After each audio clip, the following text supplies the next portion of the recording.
Oh, All right, let's play D&D. Yeah. Yeah. Oh yeah. This is about where you are right now on the map. You can see your token right over here, just a little way southwest of Chose, as the Redshift storm is on its way. After not one nor two, but three first waves, which occurred seconds after Montlarin destroyed the glass wall. now how many days had we been? Like, is this earlier than it would? It took you, I believe, it took you 3 days to make the hike out here, and then after camping out, you had your whole encounter on the morning of the 4th day. So this took Um, everybody by surprise, I'm sure. Well, Short week here. Well, as we Yeah, get closer well- to the tower, though, our Redshift in between period, Bardo, whatever, has been shortening, hasn't it?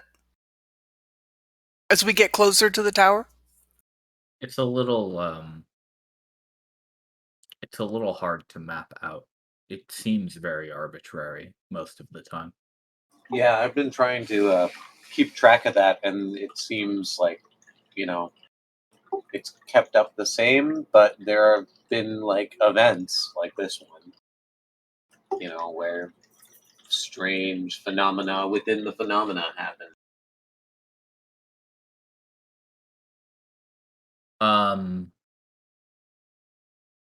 Montlarin has basically no anything right now. He's on like 1 HP and an empty tank. I believe. Right. I have 13 HP thanks to that mass healing word from the Oh bard. yeah, very good. But otherwise, yeah, I have an expended paladin.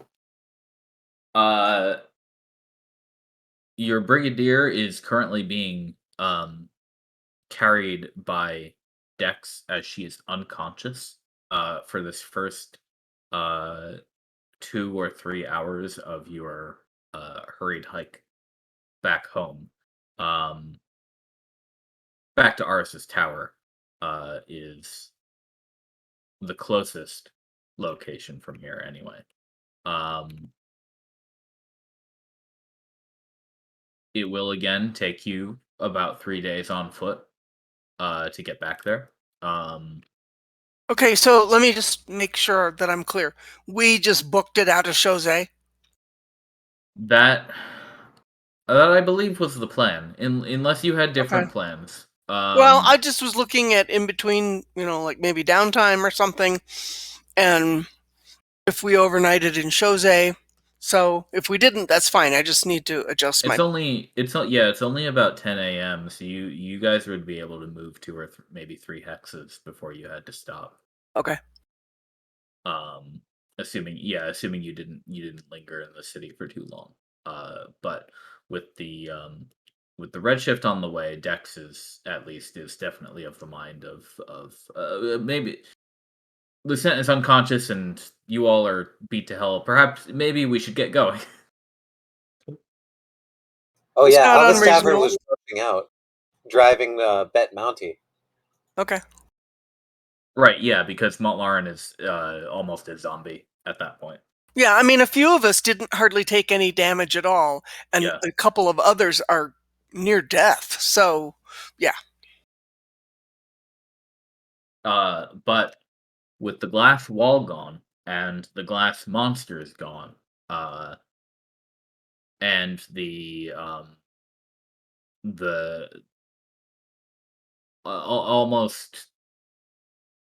almost tornado wind speeds that were generated by the opening of this valley have now calmed down after a couple hours. Things seem to have settled out.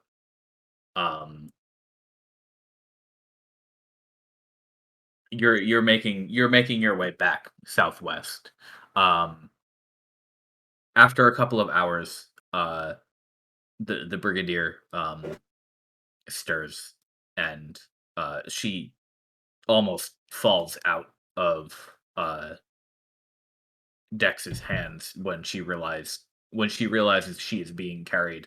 Um, and there is a short deliberation about whether walking is viable here, and she eventually concedes uh to be half carried. Um, but when she gets the chance to look at the rest of you, and look back, she says uh the redshift started. What happened? Did we do it? I give her a big old thumbs up. We're good. We're just running from the redshift. Yeah, Yep. we completed Yes. a wave, so we're not angry. Oh, oh, yeah. Wow. Okay. Yes, that okay, that sounds bad. We should hurry back and okay, let's go.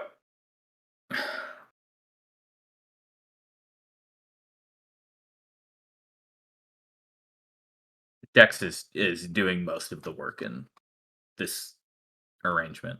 Um, but for the most part she looks fine, and she tells you she's fine. That's fine. And we're all basically kind of ignoring her anyway, right? Because she's practically incapacitated. What? She's sitting at something like 15 hit points. Right. Okay. But yeah, she was KO'd for a few Wait, hours I either way. thought didn't Monlair lay on hands for 55? Yeah. Oh, okay. So she's sitting more at like 40. Even so, she did remain unconscious for a few hours, regardless of the number of Yeah. hit And we points. just keep on keeping on doing what we were Yeah. already doing. Yeah. Um. I would imagine So like levels of exhaustion. Yep. yeah. Um. So a few days later, and what little recuperation you're able to grab, um, camping overnight, uh, you stumble back to Arthur's tower.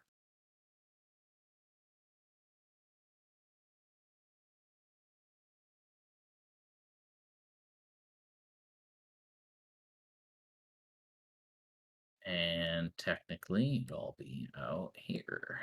There you are.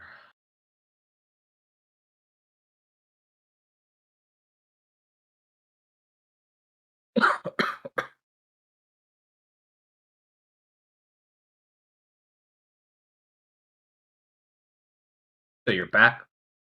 You've still got a couple days until the redshift strikes this area. Um, time to get inside. Uh, rest, recover, have proper beds, as there are now proper beds here instead of just little tents.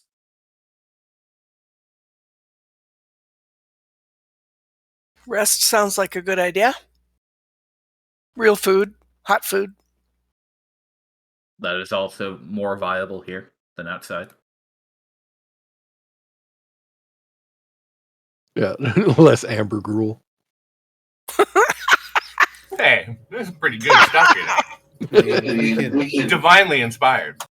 have all the soup we want. Bring all the spices like always make boiling water. Amber gruel. I think you get a point for that.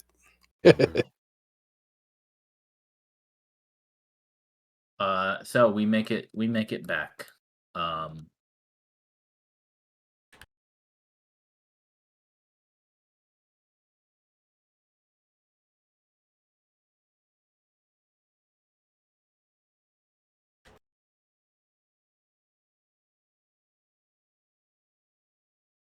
Angela is the first one you see, who remarks that you look like shit. What? But you're alive. What happened? So that wall creature, lots of big and small. Almost like glass elementals. Yep. But it's gone Yeah, now. some sort of elemental crystal. One of them shot an arrow this wide, maybe times 2, and he spreads out his body as wide as he can. Brigadier says we handled them. Pretty soundly, too. Yeah, I'm not so Indeed. sure that we would have been able to do that if we didn't have Dex and the Brigadier with us. I think we'd all be dead. They certainly did put on a show. And at the very end there, with that cat-like thing that had grappled, wow. Oh yeah, with the tornado of glass around it. That was intense. Yeah. The one you grabbed, Alvis? Yeah.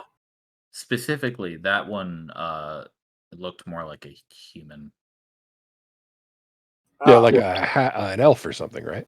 Yeah. I meant like cat-like grace. Okay, yeah.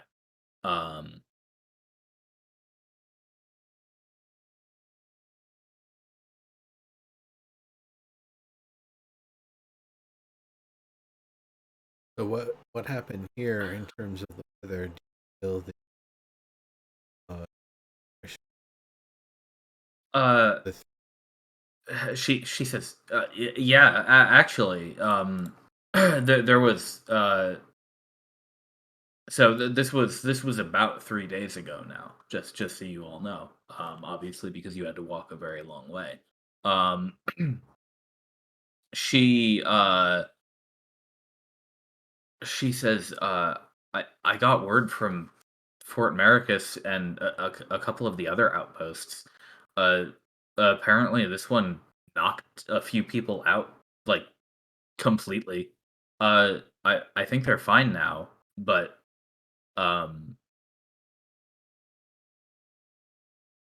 wha- we're not Has really that ever sure happened what. before? Dex says no, but it was 3, maybe the uh excess psychic energy that uh might have affected people more than normal, or people who are sensitive to that sort of thing. That's that's a little concerning.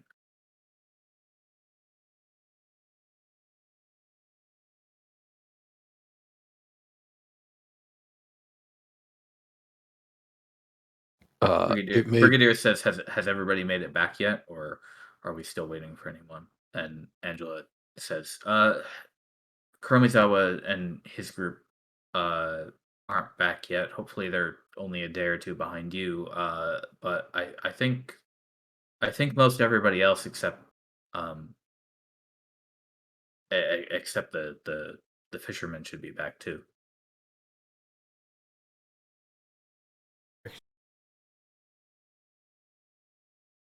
They went up to that foggy spot that you all found a while back. Then they should be back in a couple of hours. A Hopefully. day at most. Yeah, it wasn't all that much further than Chose. They left before us. He only left maybe 1 or 2 hours before you did.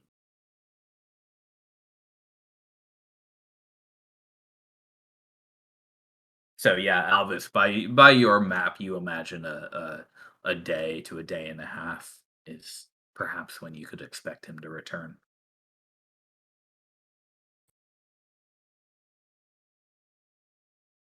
Honestly, knowing him, I'd expect him to be back a little sooner. Well, he does march fast. Angela says. And operates early. I I hope he's not wearing out the newbies. Alvis Taver is not convinced by her optimism.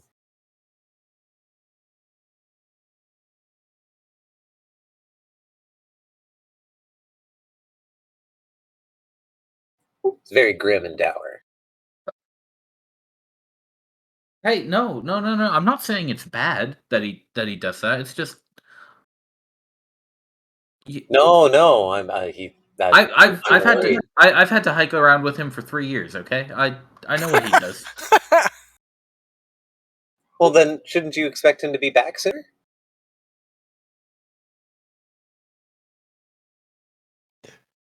There's a saying that an army is only as fast as its slowest soldier, Alice. Uh, it may not be it may be that other people are being discreetly judged by what is not being said. Huh.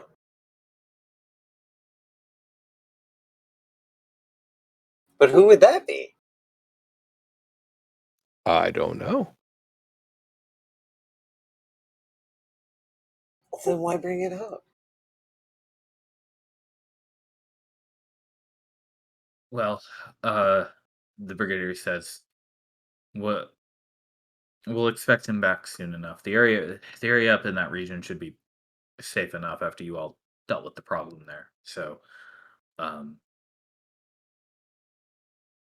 he's a he's an efficient soldier. He'll be back in time. Um, I need to check in on everybody else. So, uh,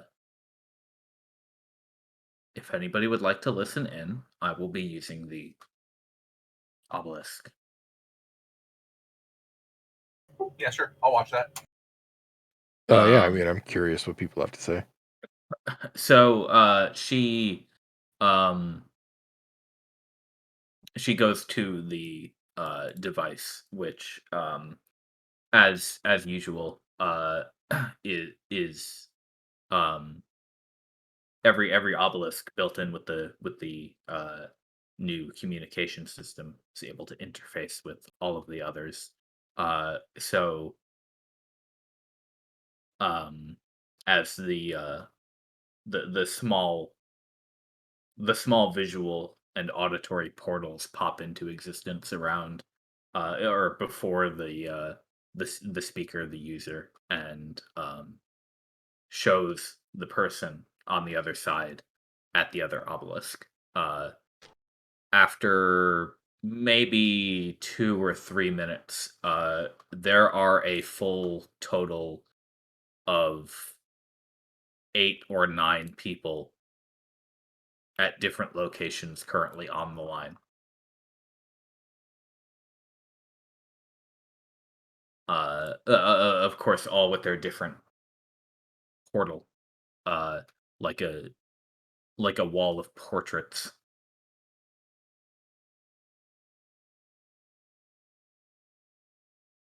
Um, and there is a cacophony of news.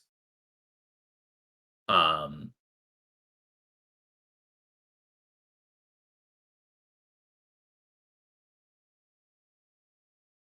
Arisa, she actually doesn't need a portal. She's just sitting on top of the obelisk where she usually is whenever she is talking to somebody.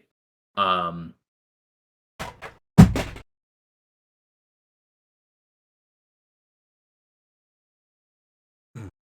Van, who has returned from his expedition, Lufael, who is currently the uh, one who's taken up communications at Cantum, uh, Nami over by the bay, Captain Nine from Fort Maricus, who's reporting on the situation after the first wave over there. Uh, the temple himself, uh, Lares, who has in recent months, with some help from Arisa, been able to uh, be awake and aware more often, and even uh, the Dryad grandmother are all in contact at this moment.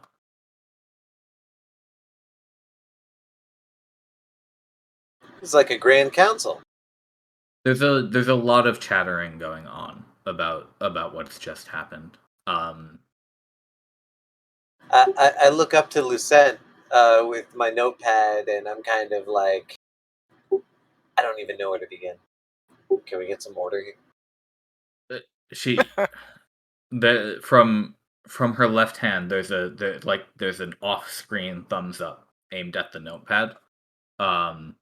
And she says, okay, everybody, we're going to need to take turns. And first, I'm going to tell you what has happened. Um,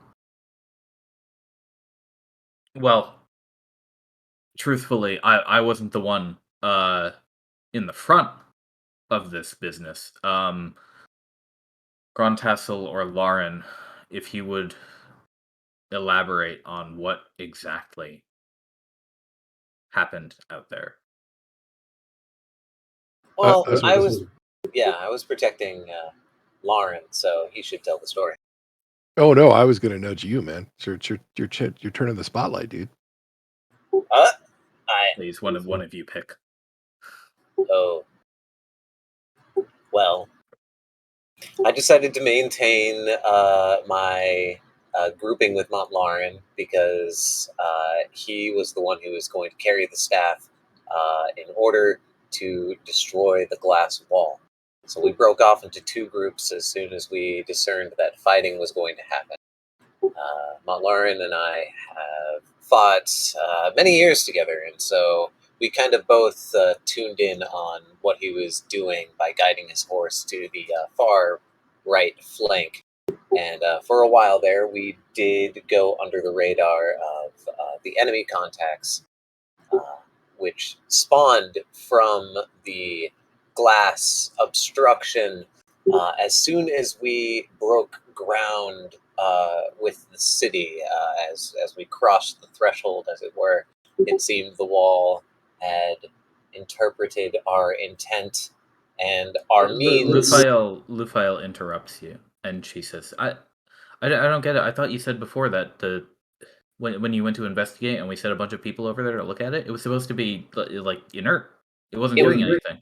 It was, and the magic wall before entering the threshold of the city still seemed to be inert. But as Montlarin had told me within his feeling, and as all of us had sort of a sense of purpose, um, I don't know if an outward entity maybe activated something. This is merely speculation and going from the actual report of what happened. But what happened is we crossed the threshold, and through means and intent, the wall discerned that we were capable of bringing it down. And from the wall spawned many a great enemy, to which Montlarin and I reared off to the flank. We raced against the notice of one or two of the elementals, and thusly I prepared my whip and my lasso to grapple them and give Montlarin enough time to bring down the wall. Arisa Ultimately, she says from atop the obelisk, she says, "You pissed it off. You woke it up." yeah, exactly. Even though the wall itself had less magic than even this tower seemed to have when we first came here. Anyway, what's up? I was just going to say that, as Naya was pointing out, we're pretty sure that the magic of the unicorn wand that we were using was what include the magic of the wall into our presence, I guess is the best way to put it. Interesting. Well, it would have amplified if at its base foundational existence in terms of what it does, it would amplify our intent. And that could be psychically picked up by anything else that is capable of receiving that intent, like an inert wall. Van, who you see as usual in this situation, as just one great big eye staring at you through the portal. He says, "Power senses power. That's how it so often goes. That makes sense to me." Oh, that's much better said, though. Excellent. Anyway, preparing myself for combat, I rode atop Bet Mounty as we rode towards the wall. In the moment that Montlarin touched the wall and the creature that had chased us so far finally caught up, and I assumed to grapple it, they disappeared, and the wall fell. Though it fell as if it didn't exist at all, as if a curtain had been lifted across the great heating wave of wind that then broke free from the desert beyond. And with that wind, there were 3 first wave encounters, which I've heard some of you have taken quite an ill taking to. Laris says, "Yes, several of your group who live here took ill that day. I felt it too." And Captain Nine says, "Here as well. Maybe a dozen people got knocked out for a day. Reported fatigue. Um,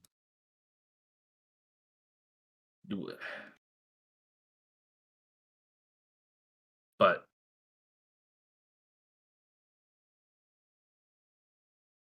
no, he says,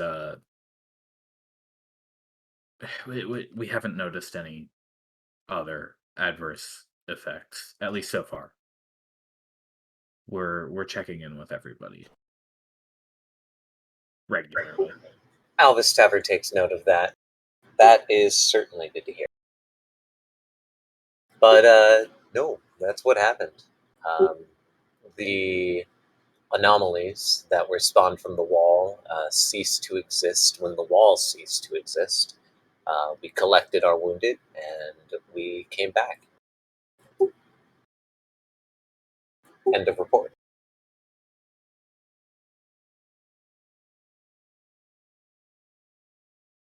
Brigadier says, "Thank you. So the wall is gone. We have access to Shoze, the other half of it as well. And with it, access to the desert. Um, there are a lot of things that we need to worry about now, namely how we're going to move up. Uh,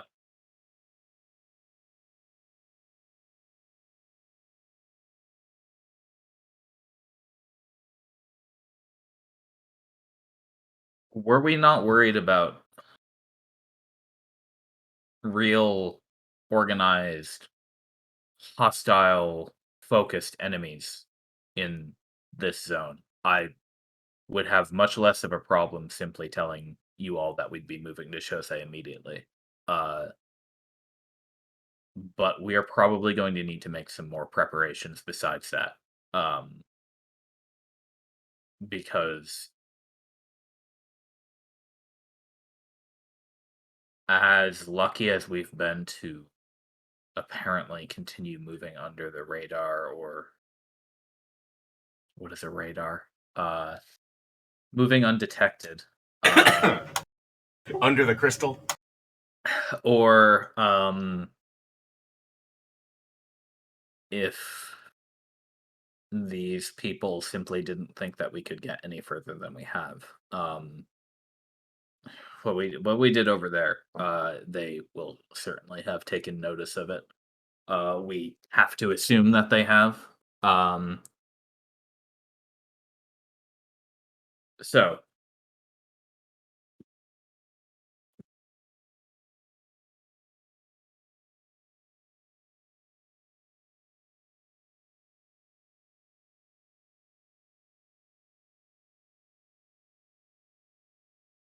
A needle pulling thread? what do you mean? You said so, Captain. Oh, yeah. No. So a desert and a dragon is what's in our way.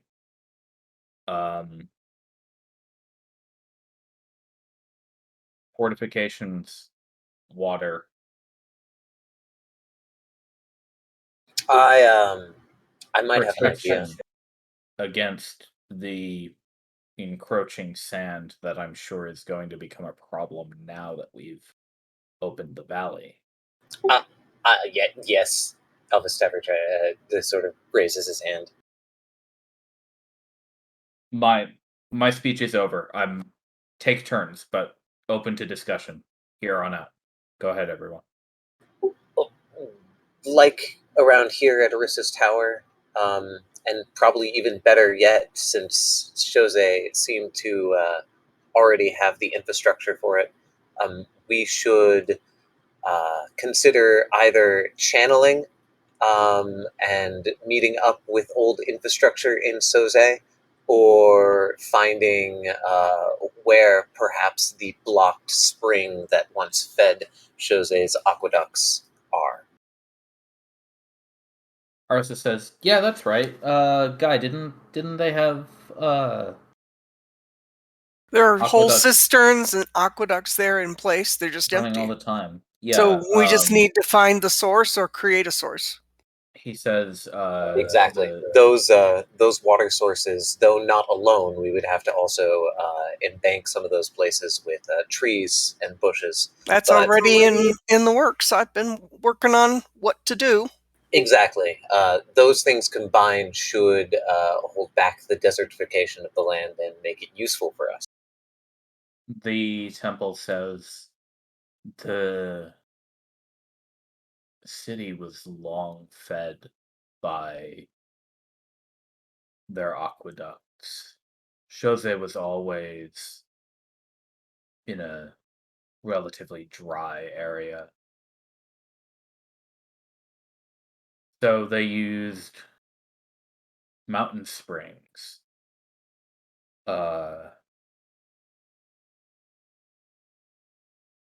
If you can find their source up in the hills, you may be able to divert whatever streams or rivers necessary a millennium later to refuel them if they've gone dry.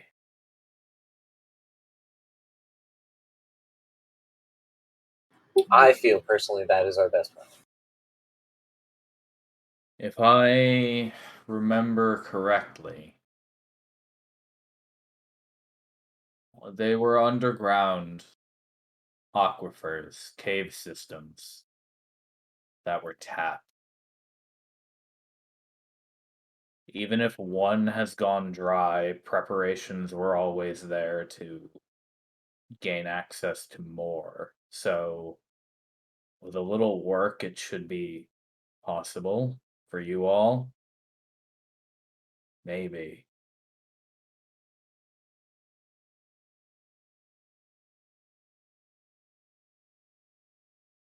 Alvis Taver comedically underlines maybe, since it was grimly grimly exposed, or said.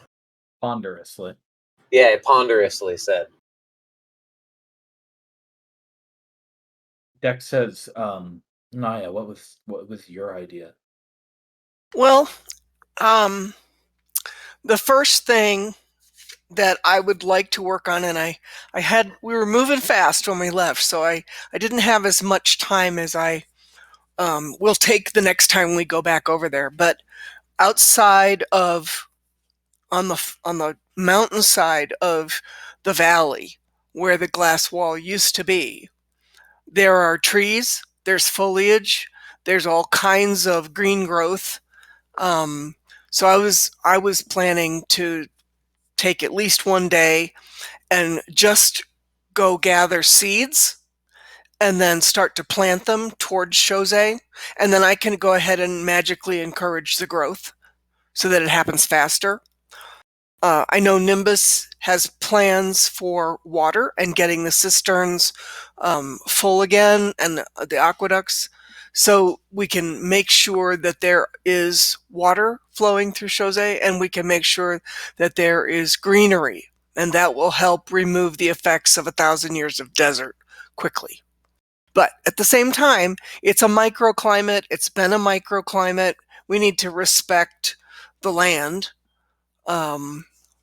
And help it where we can and not get in its way. At least that's my take. So There's a there's a from grandmother's window, and she says, my other two old friends here neglected to mention, but I feel it might be relevant, uh, to let you know, Naya, that Vesoth has never had a desert. I had the feeling that the desert was created because of the glass wall at Chose. That must be it. And so what we have here is a situation where a desert was imposed upon the land, and now we can help correct it back to the way it was because the glass wall was nullified. It never was real. It is no longer real. It is no longer in existence. But there's going to be some time lag as the land catches up, and I think we can foster and speed up that process. But that's going Absolutely. to have quite a bit of time. I only wish that I could come help, but I wish you could too. I miss you. I'll come visit in a while. It's been busy. Think of all of the unique that's animals. okay. They set up this communication device over here a few months ago, and now I can talk to anybody I want. It's nice. That's lovely hearing your voice.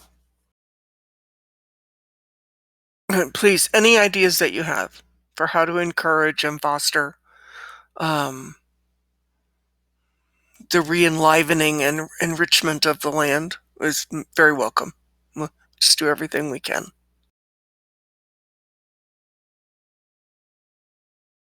It sounds like you have a plan of your own, and There's always room for more.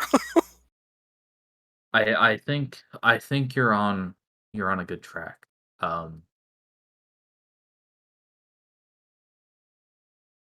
But one idea that, well, I was thinking about it a little bit, and well, recently, I've noticed that the two children here have really taken an affinity to their surroundings. And I thought, maybe,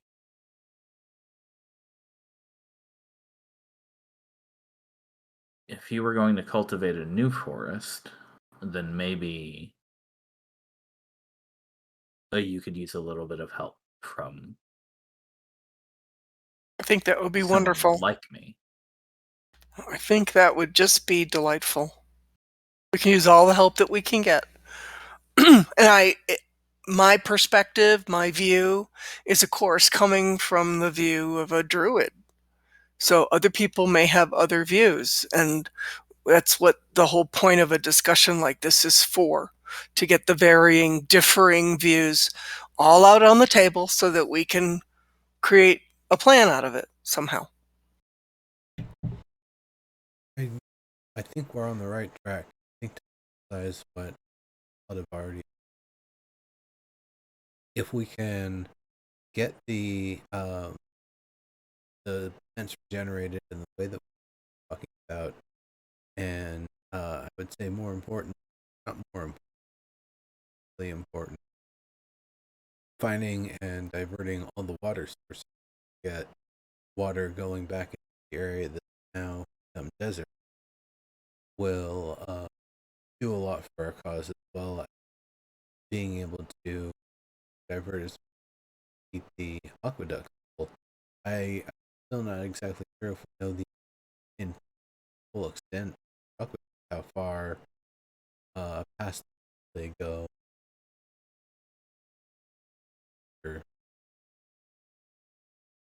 I was actually looking forward to scouting that. Yeah, I think we actually know very little.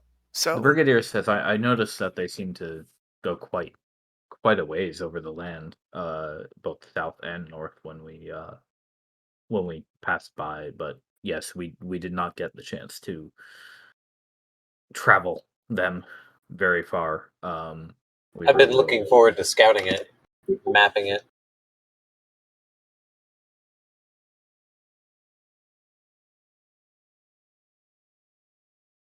So we have things that can be done, and honestly, to visit Jose and get starting to get going wouldn't take up, but then also be up towards start to look for water. well, remember that I don't remember the name, if we ever knew a name of that village where we dispelled the bad stuff happening, but there was water all around that, and it was fresh water, mountain water. Which Exactly, I was thinking about that too. Yeah, The one with the have to look. unicorn. The one with the unicorn statue. The one that Kira Mizawa went to. Oh yes, that was quite a bit north here. If I send you Right, back but to it's the still map. closer than Arissa's tower to Jose. It's also up in the mountains, but that is a little far. But the aqueducts may tap into a similar source. Underground water tables are massive, and Alvis Taver's eyes just go wide. Serb, excuse me. Due north of Arissa's tower, there's 2 settlement marks. Which one is the one I was talking about? The one Gray we were one? talking about just now was this one up here. Oh, okay. These two are where you fought the dragons. Oh, okay. So, I see what you mean about it being north. It's also tough terrain. It's going to be tough terrain. He 'Cause we said had that talked it was about going to be it a mountain string.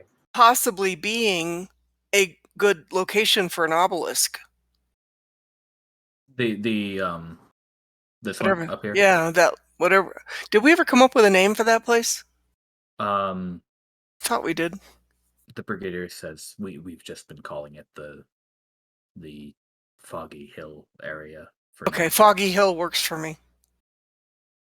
Although it's no longer foggy by my understanding. But Alvis Taver writes down Froggy Hill.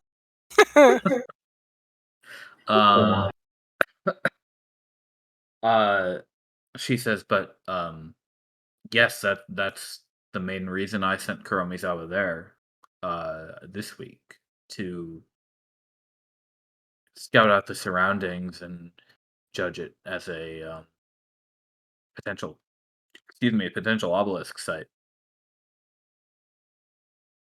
Yeah, I'm not sure. Now that we have access to Chose, that I Well, think would be the brigadier's call on whether or not you know, we need it or want it or whatever. But more I than thought it was one, closer, so that's my bad. more than one certainly cannot hurt. It to a certain degree does us well to spread out, um, especially because it means that our expeditionists can travel further between redshifts. That's a that hill area is a good 3 or 4 days away from Chose or here, and further from anywhere else. Um, so that would give us more access north. We still haven't been able to scout around the northern mountain range either, which could prove to our advantage. Um, but from my talks with Lara's here, uh, that sounds like it might be somewhat futile. And he says, the mountains, if memory serves, do. Well, we can say that Chose was the Valley City trade hub in Vesalt's prime for a very good reason. It is hard to cross the mountain ranges anywhere else unless you go by boat.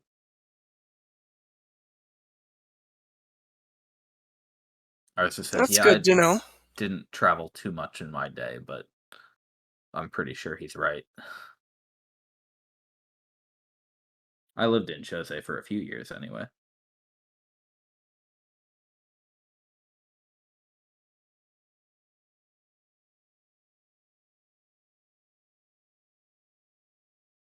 The brigadier says, "But even then, um, crossing a desert is another problem entirely. At this point, it shouldn't be too hard for us to arrange for horses and other beasts up and out here. We can get them around this area or to Cantum or through there into Chose, no problem. Um, but horses don't do well in the desert. Um, People don't do well in the desert, if we're being realistic. Walking just across the sand is uh this looks to be uh very sandy and loose as far as deserts go. Chances Uh are there was a road at one time. I don't know what it would take to uncover it, but I'm guessing there was a road, probably paved. But we have a bef- thousand years of sand dunes on top of it, right. probably. So if we can figure out where a road might intersect with Chose the city, then maybe we can start from there in terms of We can look for excavating the or northeastern exploring. gate. That's a good idea. Right. But with all this talk of trying to keep people away, a desert's a pretty good way to do that. Behind a Right. giant glass impervious wall. I'm not sure that we ever really kind of thought through the implications of the glass wall as no. Like what that would mean in terms of accesses, protections, the microclimate, how the land had changed or how it might change again. I'm not sure we ever considered those things before we removed the glass wall. So we need to Yeah. have those conversations now. Uh she says I cannot say that you are wrong at all. Um As you all know, the plan was to drill a hole through this wall, but I wanted to turn it to gold.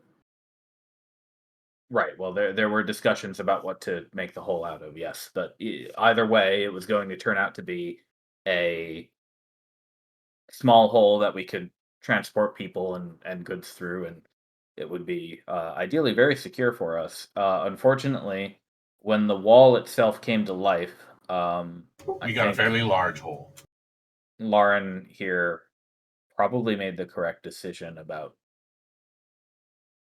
how to get us through there safely. Well, he was given instruction by the unicorn, and it was to nullify its existence. And that's what that means. Not transmuting it or changing it, but making it poof. Yeah. I likewise just thought of that wall being a constant like sword hanging over our heads and realized it wouldn't make any sense to leave it there. Like the problems that we have to deal with now, I think are better than the problems we would have had to deal with otherwise.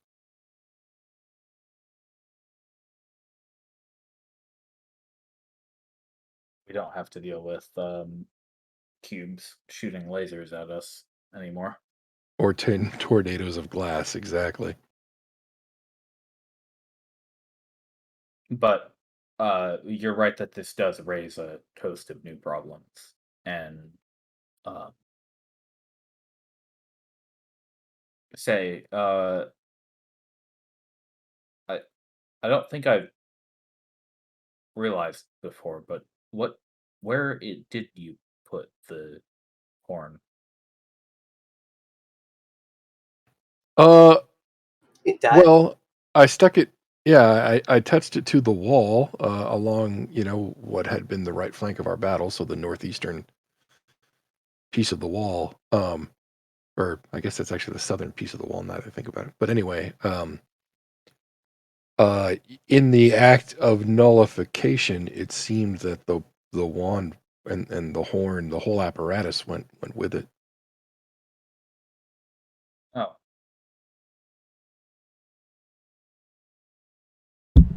well,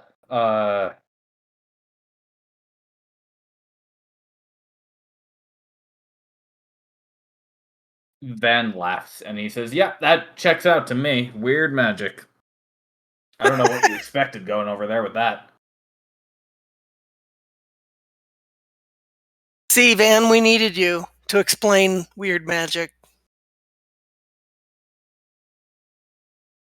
You know, it, all this talk about monsters and shooting lasers, I would have been happy to be there and help, but I got pulled into this whole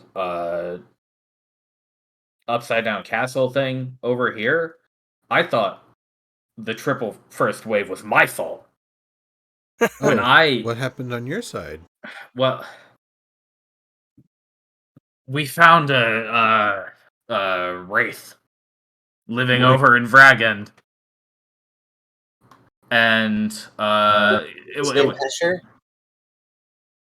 well, he didn't give us a name. It was more of a hell screams and raised undead, and fortunately none of our guys. We got through it okay. No casualties, no real injuries to speak of. I helped. I disintegrated him in the end. But just at that moment, that was when the first wave happened, and I said, "Oh damn, we better get out of here," and we all left. Uh, Seems reasonable. I am sure.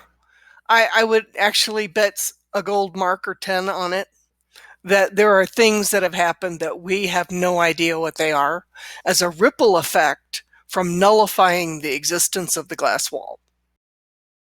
But we don't know what they are yet because word hasn't reached us. And there may not be anybody around to tell us how things were a day ago or 4 days ago and compared to how they are now. Because nullifying means it erased the existence and the buildup and the result. Oh well. If we're lucky, maybe we toppled over the Dragon King's fine kitchenware. But anyway, now that the whole business at Vragend is done with, I think I can probably make it back down and meet up with you all in Chose pretty soon. I think, Lucent, if you think it's about time, I think we can probably, from what I'm hearing, from Lulu down there, it sounds like Cantum is up and running properly as well. And she says, "Yep, yep, yep." He says, uh, "We've found very little in this city. It's really quite similar to Orvis. There's a few bits and bobs and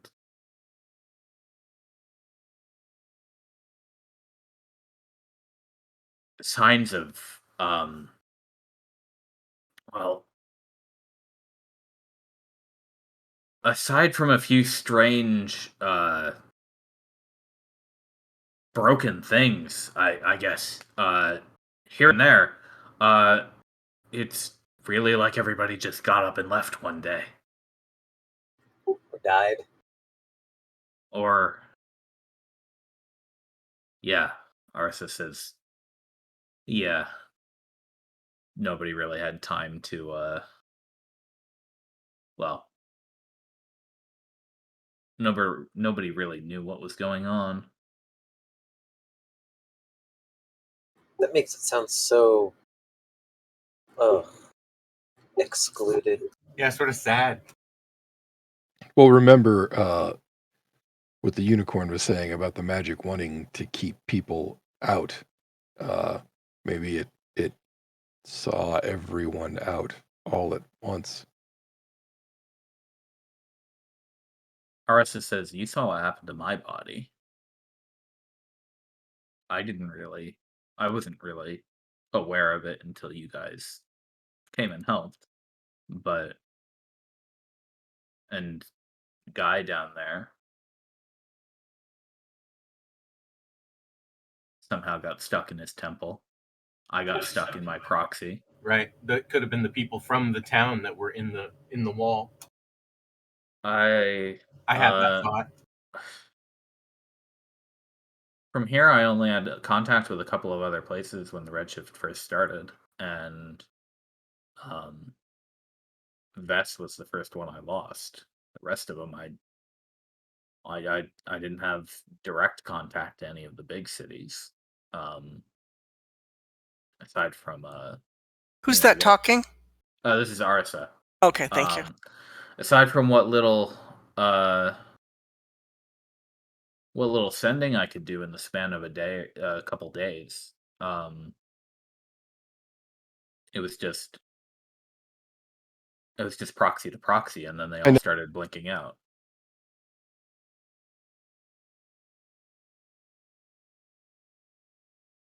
Did they blink out in clusters or one at a time, or at least in terms of what you noticed?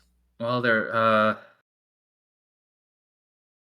were a few days between a few of them because a lot of them were pretty far apart. There was one near Chose, but that one they didn't know what was going on at Chose. The proxy at Paladay is only about a day away from the city, so I figure they must have been lost within a couple hours of each other.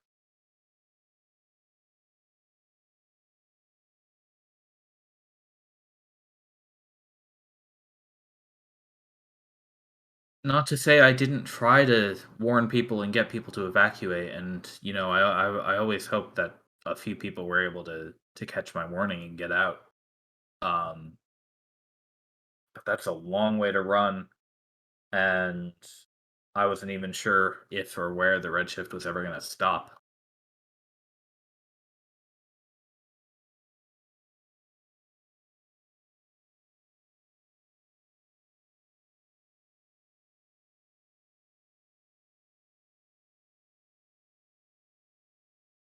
Wow, sorry to bring down the conference, everyone. Okay. Apocalyptic It's bullshit. okay. Right. I was like, oh no. It's good history to learn and to know, and every little bit teaches us more.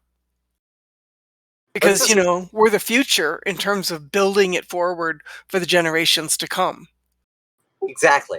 And speaking of building, we should do that. And right now. Let's get prepared. Let's do it. Let's all huddle up and put our hands in and then hoorah. Hoorah. Any other Dex interesting is things happen? Dex is down. But nobody else can get at you to do that. But Dex will, he comes around the obelisk and he puts his hand in. It's about the symbol. Yeah. The Brigadier, in the meantime, says, thank you, Arsa and Van.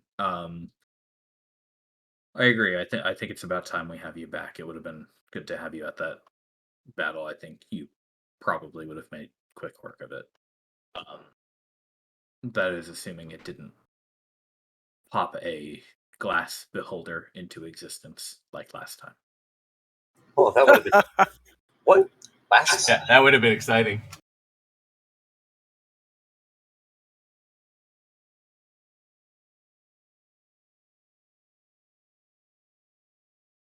What happens when glass beholders shoot like prismatic spray? Van says, yeah, that did go down at Orvis, didn't it? Maybe I'm more of a liability at these things then. Nah. Well, You're in good any company. case, I think we all should be able to make it down to Jose, or all the people we want to get from here in Canton. Moving on down in the next couple of weeks. Assuming and we haven't seen hide or tail of the dragons around here either. So all is well on the northern half. That's good. Have you seen that damned hypno rabnet? Are you still after that thing? I want it dead. I want to study it. I want to use its body parts for the betterment of the entire expedition, and then maybe find another one and capture it alive, and bring it back to the Empire and show them what the fuck. Arisa says, please, Lucent, give him a vacation just so he can hunt it down. I would need everybody else. I would need a team of hunters, highly trained. She says, if you need it, it is a dangerous creature. I think you all have earned a week or two of free leave to do whatever you want. Especially while we're getting things moving around here. If that's what you want to do with your time, by all means, consider it approved. I was even told by Pontus that its tendons could be used to make an even better whip. Uh-huh. This was years ago. Yeah, at a certain point, you're going to be more monster parts than cow parts. I don't know if that's a problem.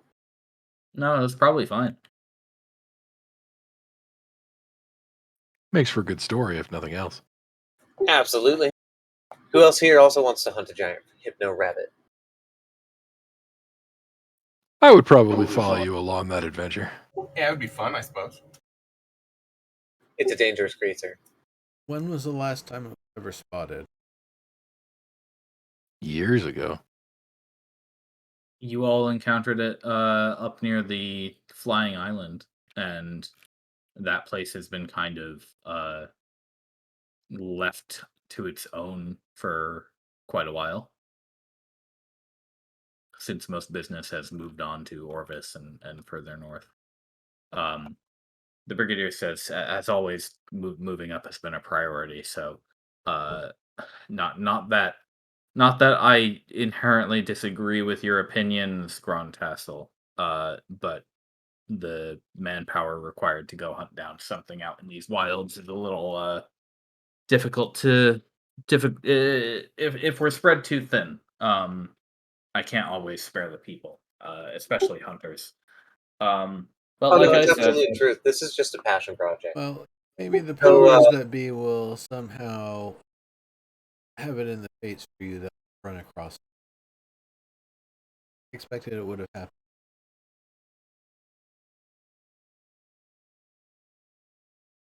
yeah, like I was saying, this is a passion project.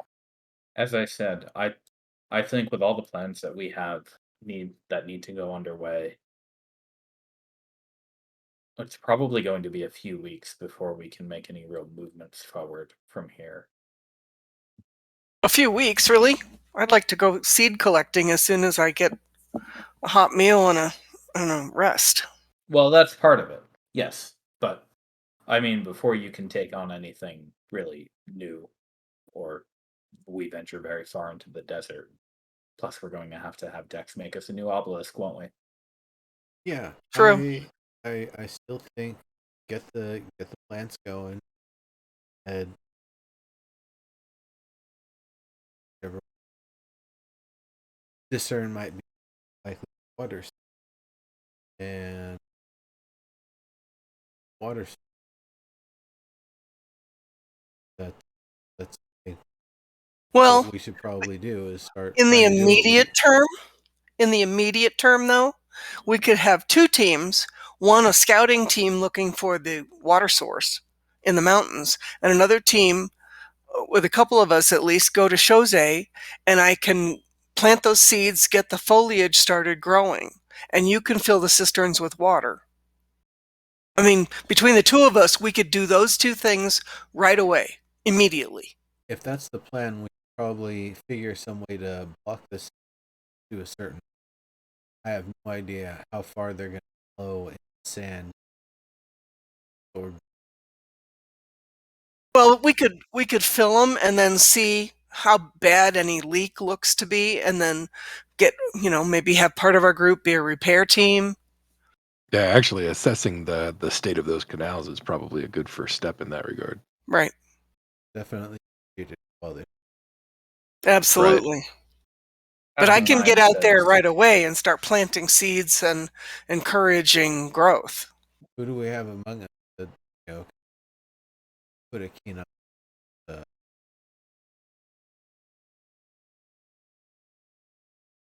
the let it whether it's able. Do we have another engineer around here? Yeah, We have a We- dwarf. Come on, you know good stonework, don't you? it's a little stereotypical. I mean, Yeah, I don't come from underground. out of character, you do get a bonus. Yes, I do. To history. Yes, just related to the integrity of stoneworks. To the history of stonework.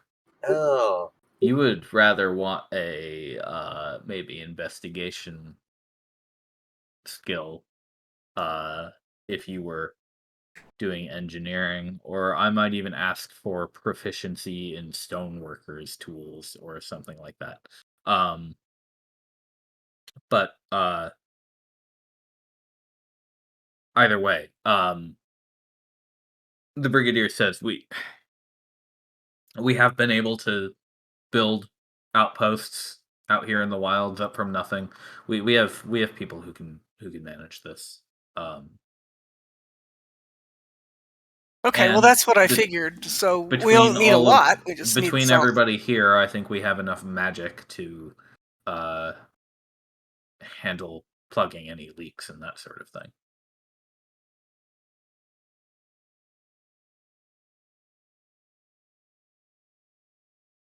Captain Nine says, right, and if I can interrupt, I think one of the One of the important things on your list, ma'am, should be worrying about that dragon. And I would suggest maybe some weapons, like ballistae.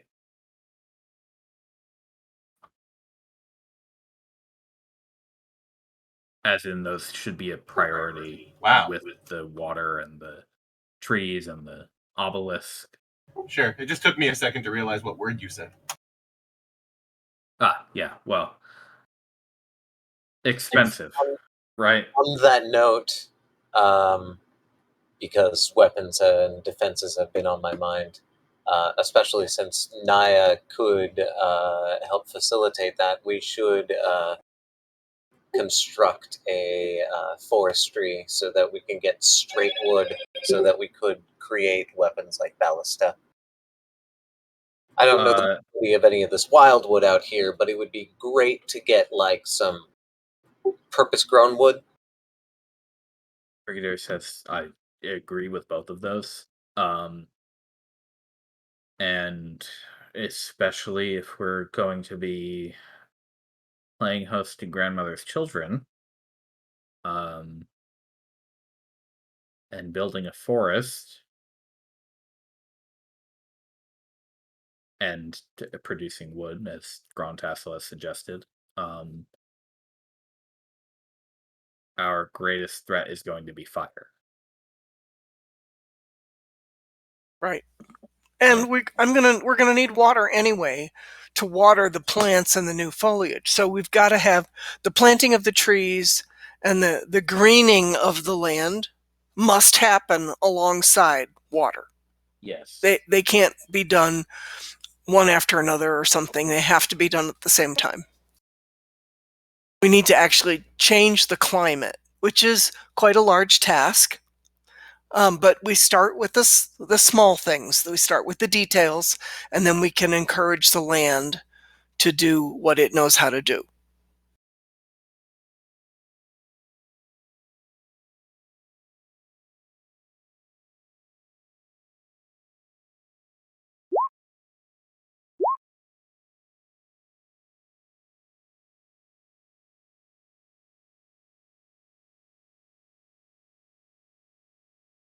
Grandmother says, now that wall is gone, it should start maybe raining a lot more in that area too, shouldn't it?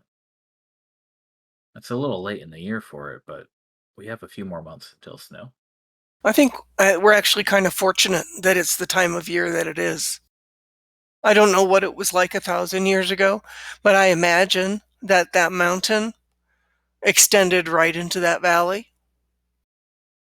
You know, the foliage, the trees, and the grasses and stuff just all flowed right into that valley.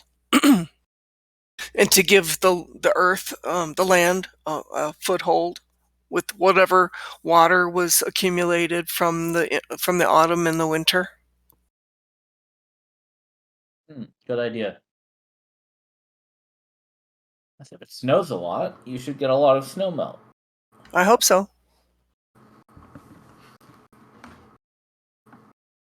Well, Naya, can you make it snow at will yet? No, I don't think so. I think I might be able to do some rain. More practice, then. Okay, yes. You'll get there.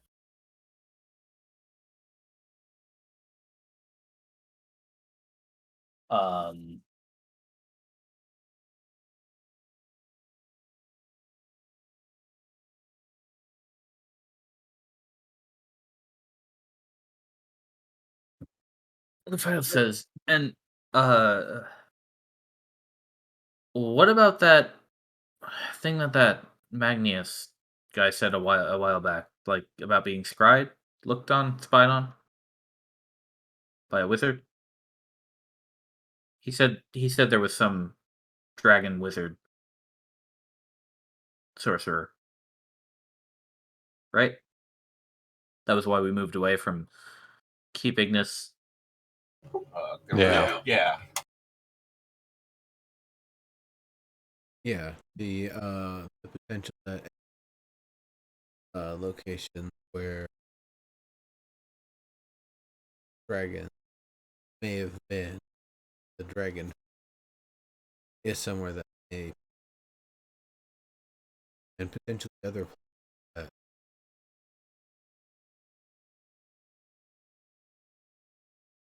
was, was something.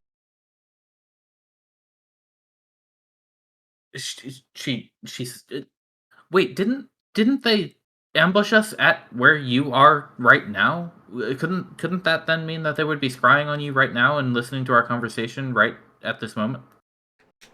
Maybe. Dex says maybe.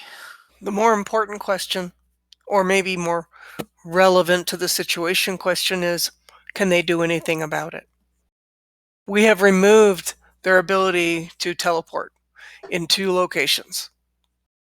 So they may have other locations that we don't know about, but they'd have to get here. And we have seen no evidence that they are able to do that so far. Dex says, as long as their father, the king, if he really is a dragon, doesn't decide to fly down our way, Right. I don't think his father's continues alive anymore. to remain wherever he is.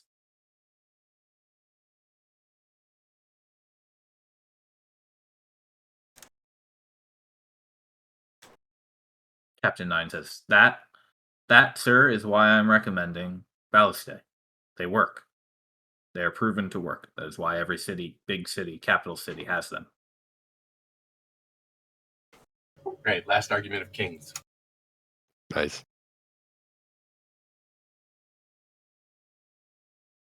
Yes, and when a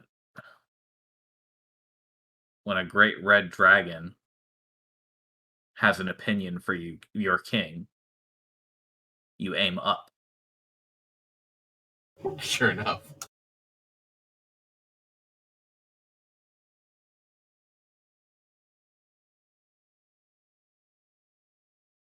We should Yes, probably think yeah. about getting one, starting to learn how to practice.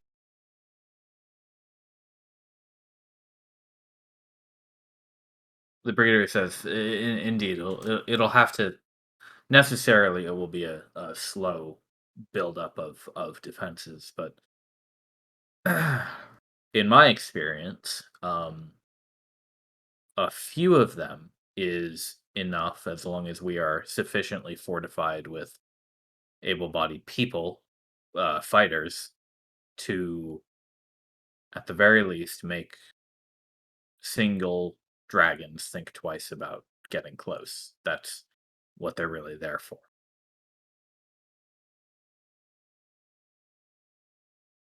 Gives people time to evacuate, hide, get the fighters out front, and then you do what you have to do. In the hopes that we never have to do this here.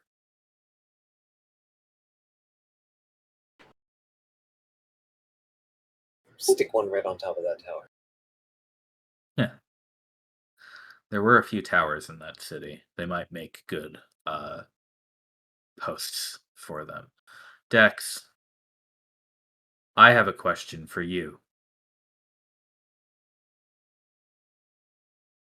You can't make an obelisk that covers the entire city, can you? He says, if I could, I would have done it at Orvis or anywhere else, really. We've got, 500-foot diameter.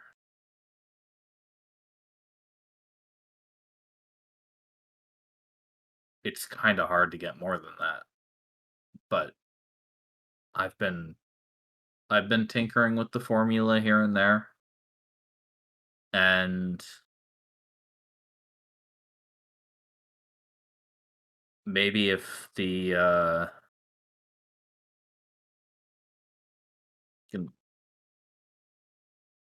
science time, maybe if the maybe if the position of the obelisk is more aligned to both this reality and the local ley lines, then I could extend the radius a little bit, potentially. And if I had more power, Fix the aqueducts and the canals. maybe Those need will make another power. layer of onyx, which would probably require more mithril, which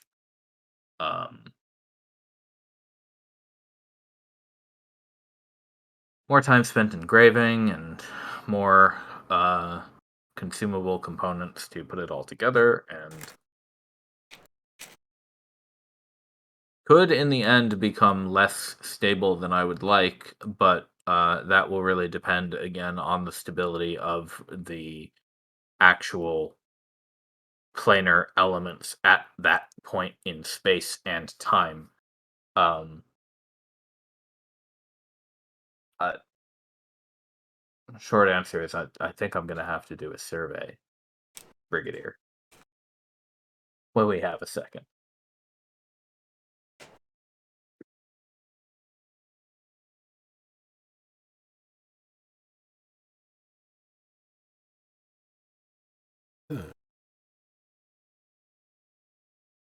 Can try using the unicorn horn.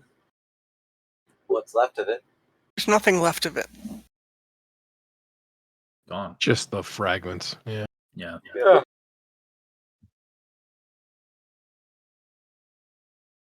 We lost one of our batteries with it too. That's a shame. Yeah. Next sense we have more. Yeah, we have a couple. I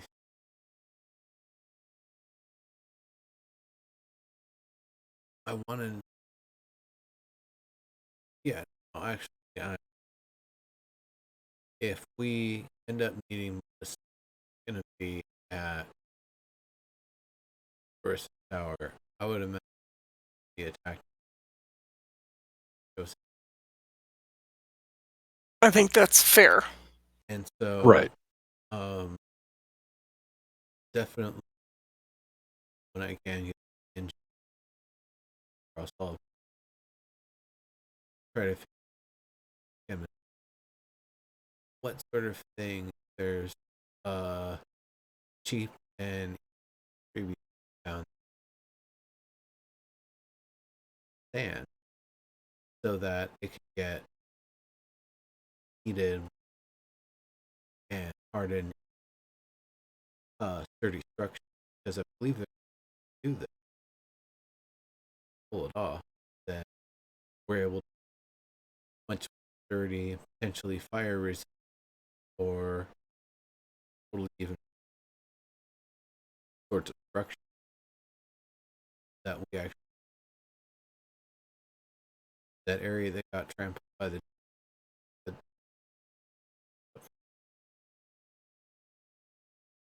actually start using sand itself, a construction to kind of fit earth, get it, get along those. X says Yep. So Adobe basically, yes. Maybe. Something like that, yes, but with more of the tension sand, something essentially we're just trying to cement. So maybe like a dried layer. Well, we'll have no want for materials at that point. So certainly worth trying. Well, that's good, because we're probably getting a lot of. Right. At least for now, there's a whole desert outside the front door. So Yeah, plenty of sand. plenty of sand. We just need But whatever. we're going to we need with it. furnaces if we want to make anything that requires strength. It probably requires heat. So there's probably a furnace somewhere in those buildings, or what used to be a furnace. Surely. And the temporary, I was just hoping to put them up wet and floppy, and then dragon. After a sustained minute of fires, probably enough to get through. But that's why I would need. That'll do the trick. Yeah. That's why I would need help from engineers to help me to make the most. What's the right wetness, compound, how thick should it be, that sort of stuff.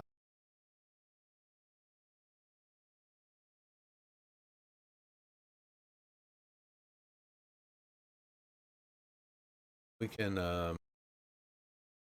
spend downtime here, kind of getting all of them together. Yeah, the resources at hand, base where we could start using material. Give it a get. It's weird thinking of bringing sand back here from the research. Sort of. Though I imagine a lot of the forts have sandbags. The brigadier says we're not extremely in want of it. It might be a good idea to collect from the desert in case it's a different consistency or makeup, but I don't think anybody will complain about you taking a few bags from the desert's edge. That seems perfectly reasonable.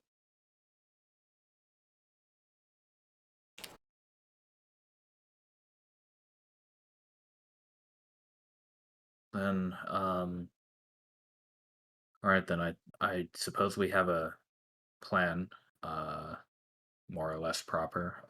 Well, we have at least the beginning of a plan. The aqueducts, the forestry, the obelisk, and the weapons. Those are our first 4 steps before we can, I would say, before we think about moving in to the city. That can't happen until all of those things are done or started. In the case of the forest, and then we'll have to set up supply lines between here and there, as well as Cantum to here. Well, you could have engineers and civil engineers working on supply lines set up Yes. now. We have most of the terrain mapped out at this point, so it's really just a matter of moving people around and having places available for them to live in. And once things are ready, we will have to make the migration of a fair few people from Orvis to Chose. All of our forward agents as usual. We basically should- have the path from the mountain fully established. Right? Like, we basically have the direct route from the Empire. I'm from Clark.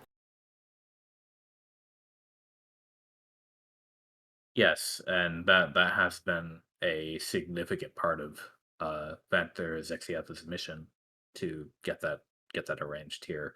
Of course, we've always had the supply line by boat from the southern half, but having two routes in does make it a little bit more convenient because we can get more things at the same time from different locations.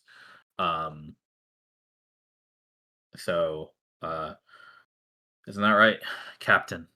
He says, that is 90% of what I've been doing, Lucent, building warehouses, yes. Not that I dislike it, it's fun, actually. It's like,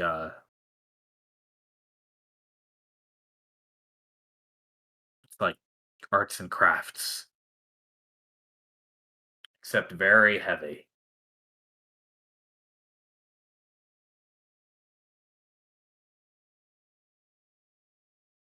She says, and then after that's all done,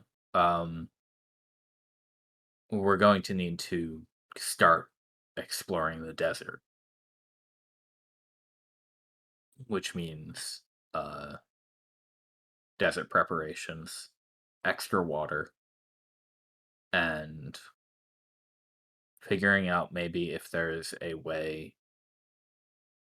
Perhaps if we hug the mountains, you might be able to find some sturdier terrain.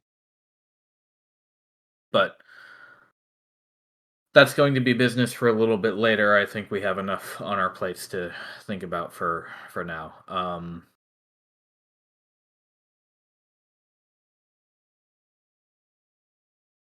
Well, we're going to have about a week to think of all of this, as long as the Redshift lets up as usual. I think we're done here for today.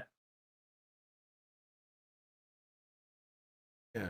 Well, our aren't working. Once the line is shut down, it's just you and everybody else here and Arisa and Montlarin. She says all saints, huh?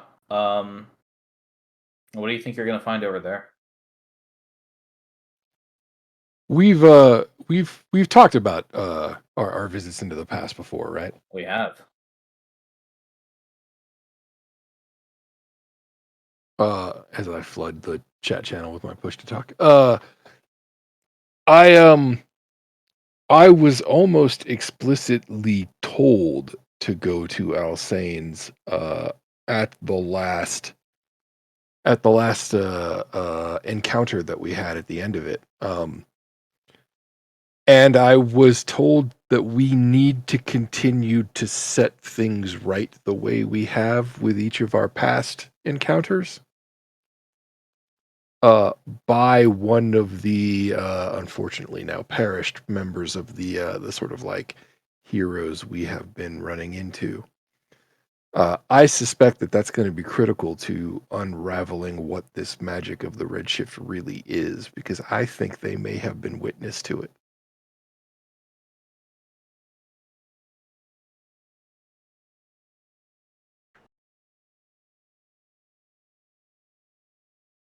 Yeah, he So, told us to get to the tower. Us.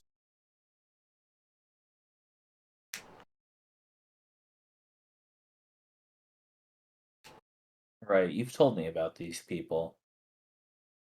It was that guy Holtzman, right? Right. Yeah. Yeah, his group.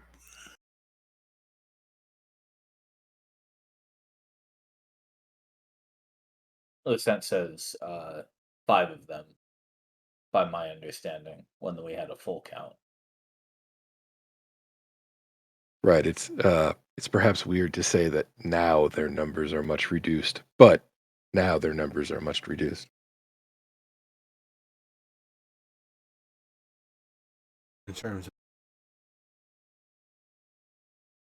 Right. At least 2 of them is dead, and it looked like the party may have been splitting in our last encounter.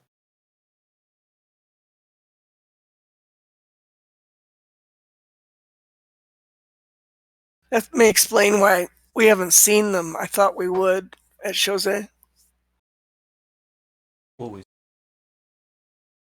Yeah, we did see them the first time that we went there. When Yeah, we went up into the mountains to get the flower for the princess. right. So maybe we won't see them again there.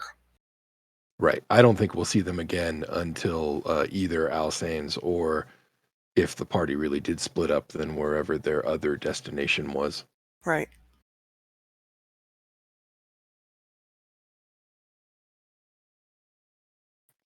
But Alsane's on the old map also seems like a big city. I mean, Arissa, you would know better than any of us, of course, but it seems as if there's always been a locus of magic, a piece of the Redshift at each of the big cities. A piece of something important to the makeup of the Redshift at each of the cities. So I also suspect that there's another knot to unravel there for us.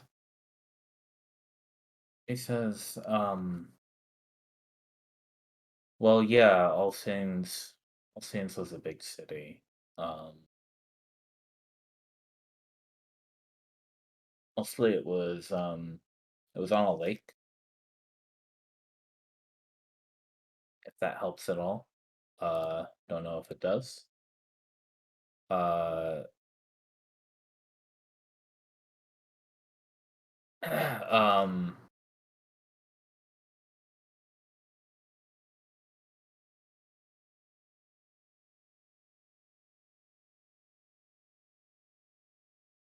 I wish I had met these people that you're meeting when I was still alive, but uh, I never had the good fortune of them coming to see me.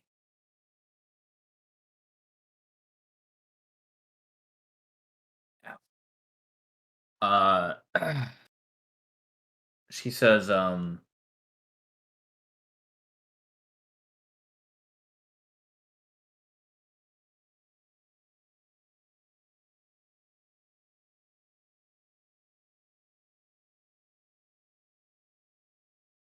if Jose was a trade city, then All Saints was a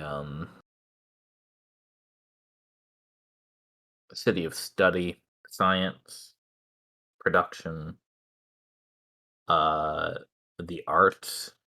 Some would have said,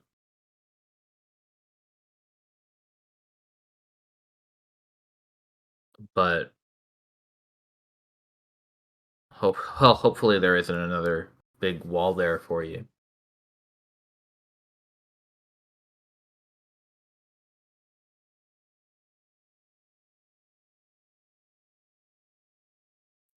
Didn't they say that they were going there, or was it the other half of the party that wanted to fetch an artifact of some sort? Do any of you remember? I feel like Yeah. there was a debate between going to Los Angeles or Ray.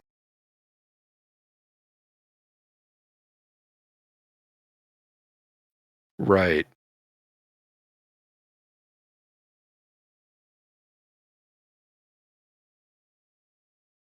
If I remember, it was Old wanted to press on. Right. Yep. That makes sense.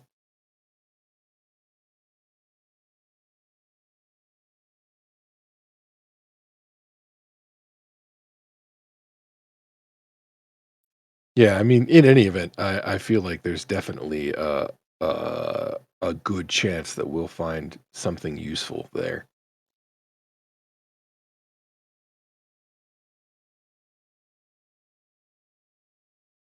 I hope so. There was actually, now that you bring it up, this might come in handy. There was another proxy nearby Alsanes, not in Alsanes actually, but um, there was one uh at a uh at a place called Gemery, a little ways south of it. Um, I don't know what happened there, so I don't know if it'll be safe for you to go there or not. Um, but if the proxy is intact, she might have some information for you. She might have some for us rather. She might be able to tell us what's been going on, at least in the area, for the past Right. millennium. I mean, when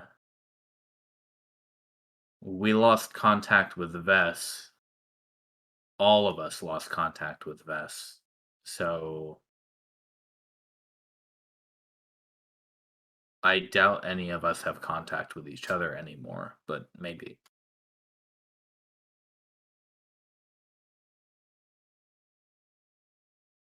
It would be interesting if some of the proxies did, if you somehow all survived and a few could still talk. It would imply that Yeah, assuming I'm not the only proxy ghost still alive.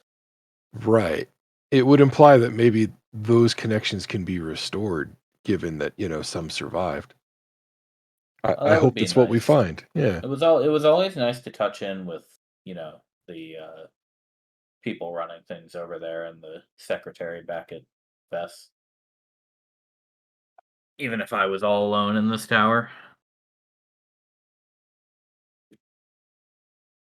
Some connection is better than nothing for sure, right? Oh yeah.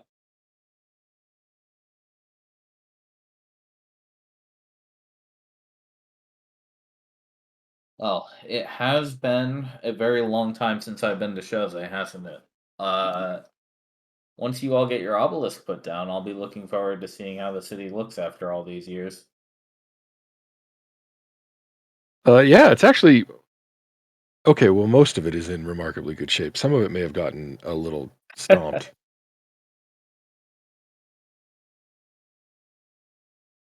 The brigadier says, yes, there is a rather giant-sized trail of rubble and down a few streets, but I'm sure we weren't going to use those anyway.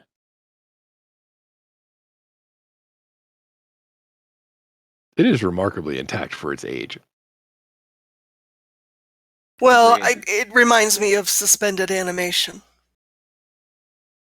It's like everything just stopped. And It because of the does. glass wall, there was really no wind. So airborne things like weather and seeds and really none of that happened. That Right. it Yeah. would have happened over. So the ruins sit there, very probably very similar or close in construction to what they were 1,000 years ago. Right. They've just kind of baked in the sun ever since. It's like Van says with Fragend and Orvis. It's like everybody just got up and left one day. But I, based on what we've seen, I think we have to assume that draconic princess of ours has had at some point had her run of the place and you know taken all the Right. interesting stuff out. It had definitely been well looted. Although maybe they never got to the other side. That's true.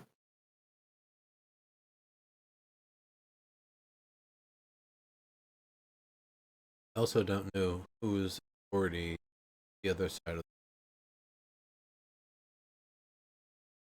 That's a good point. Right, there could be an entirely different dragon prince running the whole desert. Right.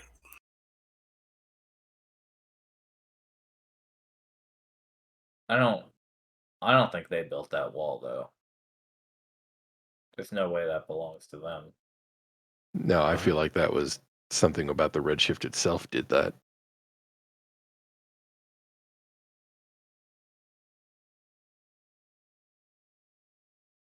Really? You think the glass wall was the result of the redshift? Maybe a better way to put it, and admittedly, I don't know what I'm talking about, right? But the unicorn said that the Redshift wanted to keep everything out. I mean, as you pointed out yourself, Naya, the glass wall is a hell of a barrier, and the desert is an Right. inhospitable territory to cross. Yes. It's very effective for keeping everybody else out. So I wonder, or rather, I should really say, I believe that the wall and the redshift are the same thing in some way, like either both effects of the same magic, or the redshift, when necessary, can manifest very specific things like a glass wall, uh, and is not as haphazard as we tend to believe. That makes it as an enemy all the more dangerous. if that's true, I think it certainly gives me pause about contesting whatever we might find east of Jose. I get a feeling that every kind of unravel get closer. Right. I wonder if the multiple waves and some of the other things we've seen are sort of evidence of that. That lessening, that weakening of its effect.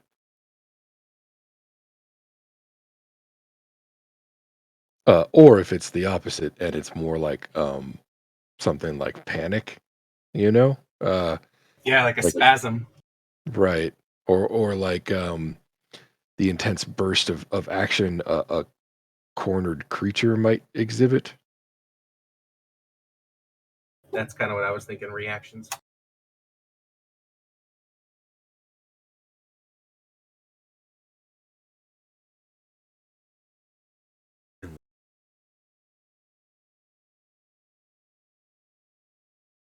Brigadier says it's Presumably, just a.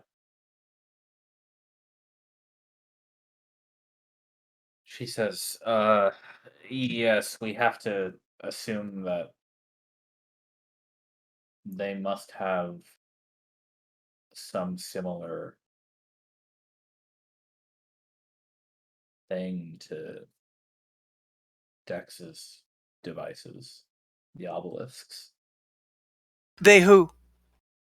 the dragons. Well, from what we were told by our salamander friend, they left every time there was a redshift. They left for some other land True, if they and don't and returned actually after the live. redshift has passed. So they don't actually. That was the impression that I got anyway from what he said, was that they don't actually live here. Oh, that's interesting. I had assumed that he meant that there was a place that they go to ground at. I hadn't interpreted that way. That's very interesting. That would explain a lot if that's what's going on. Okay, well, another working theory, because that's how I understood what he was saying, was that that's why the teleportation devices were there. Not that they so much went to, another place in Redshift lands, but they went to another plane where it was safe, and they didn't have a Redshift to deal with. And then they came back when it Suppose was they live over. on the plane of fire. Sure, or something like that. And that's kind of what I thought. Why they would want to come here in the first place when it's so much not like the plane of fire is unknown in because terms there's of their treasure. reasoning. Treasure and yeah, who knows what else. But that's what I understood him to say, was that they didn't live like Nasharella and her brother did not live at that fortress. They Right. came and went with every redshift. Because that's what the salamander was talking about, was that particular fortress. And so I just kind of, we've seen teleportation devices in all the places that we've found so far, and I presume that's why. They don't actually have a device that protects them from the redshift. I would think they'd be very interested in ours.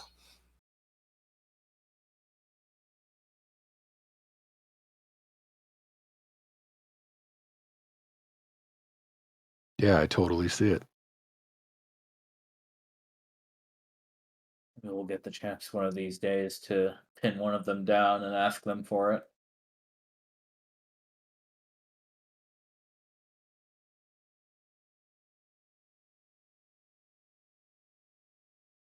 How easy is it to gag a fire breather? Do we Well, actually know that they first you need breathe something fire? that first you have to have a thing that'll go all the way around the snout. So yes, okay. So we needed a leather belt. What? Wait, but they didn't have Fiery snout. drool. They had like human or giant or whatever faces, right? Yeah, the two that we fought did. Yeah. Morio had more like a lizard snout, but Yeah, that's true.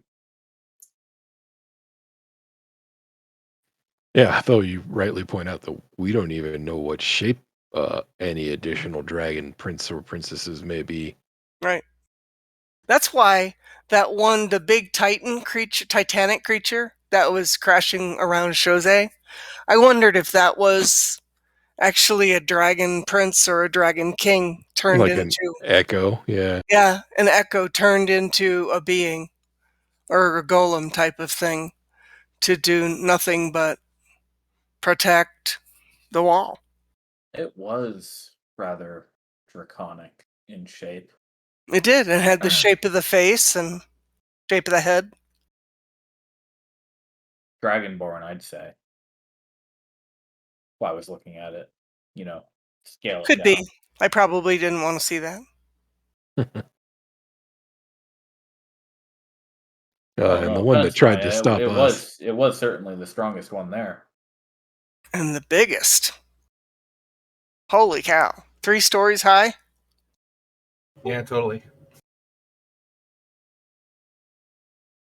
I'm amazed you guys wrestled it to the ground. Well, Irenaeus did a lot of the hard work on that. She was able to pierce it dead on, but it was I find it a stunning victory. Stunning in that I'm shocked it worked. I expected to be dead. yeah. I didn't expect any of us to survive that, honestly. So I certainly can't do that every day. Not like I used to. mm, No. Yeah, I'd prefer not to do that any other day. Yeah, let's sounds avoid reasonable the to me. entire thing. Or do it every day so we get real good at it. Either way. He says it was kind of fun. Well, some of us actually didn't take much in the way of damage. Others of you took quite a lot of damage. Very concerning. I just, I've got the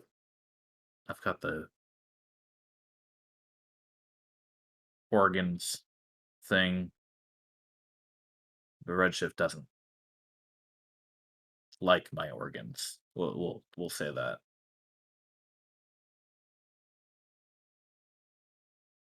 Dex was fine.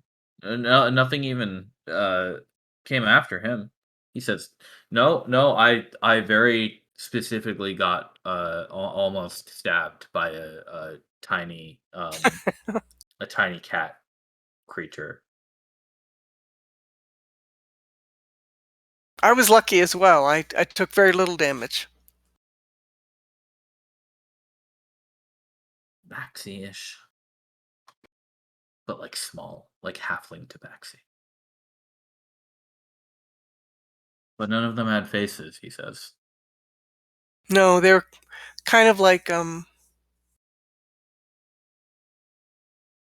don't know. I thought of them as kind of like echoes.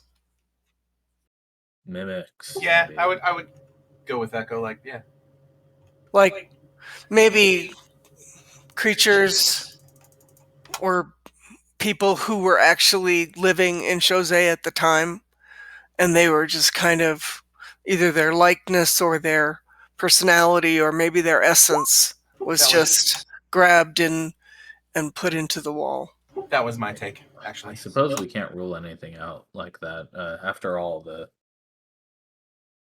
paper beast at Orvis did make a Vanther Zexiath. Right.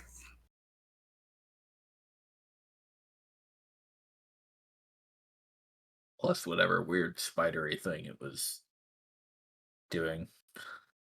I think that we're all just quite fortunate um, to be able to be here and talk about it. It still is a remarkable victory. I did not expect to win.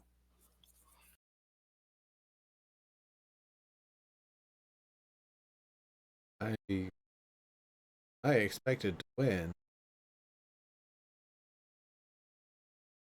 felt like we're trying to protect the city. It was basically it's going to be a battle of attrition. Yeah, the spearman charges forward, but I feel like a lot of why we propose was try to be damage built and perhaps get a and once the glass walls destroyed, the creature themselves.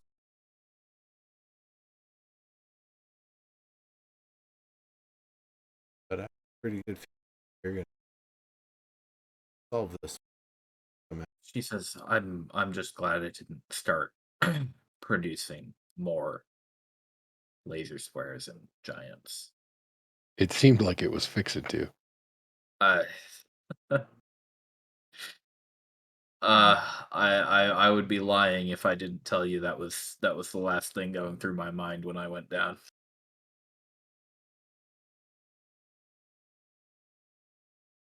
Not that I doubted you for a second, Lauren. Well, that makes one of us. I didn't doubt that the intent was good and everything. I wasn't sure that we had anywhere near enough energy power. But I was Yeah, also concerned about the ripple effect. honestly, I was trying my best not to think about anything other Right. than I'm what I sure needed to do. that's why I didn't say anything. But it's like if this does happen, then what is the backlash? There's going to be backlash of some kind. What is it? And we saw the initial backlash was the ice glass shard storm tornado thing. Yeah, the glass elf that Alvis was dealing with. Right, but even in that sense, where then we had the physical environmental storm, and that some of that's just very straightforward and simple, where hot air meets cold air. It's just very straightforward kind of weather phenomena. But I am somewhat expecting that if there's any humanoid person alive at the tower in Vesoth, that they know something big happened, that they felt it too. And there's going to be a backlash of something. We don't know what yet. Right. She says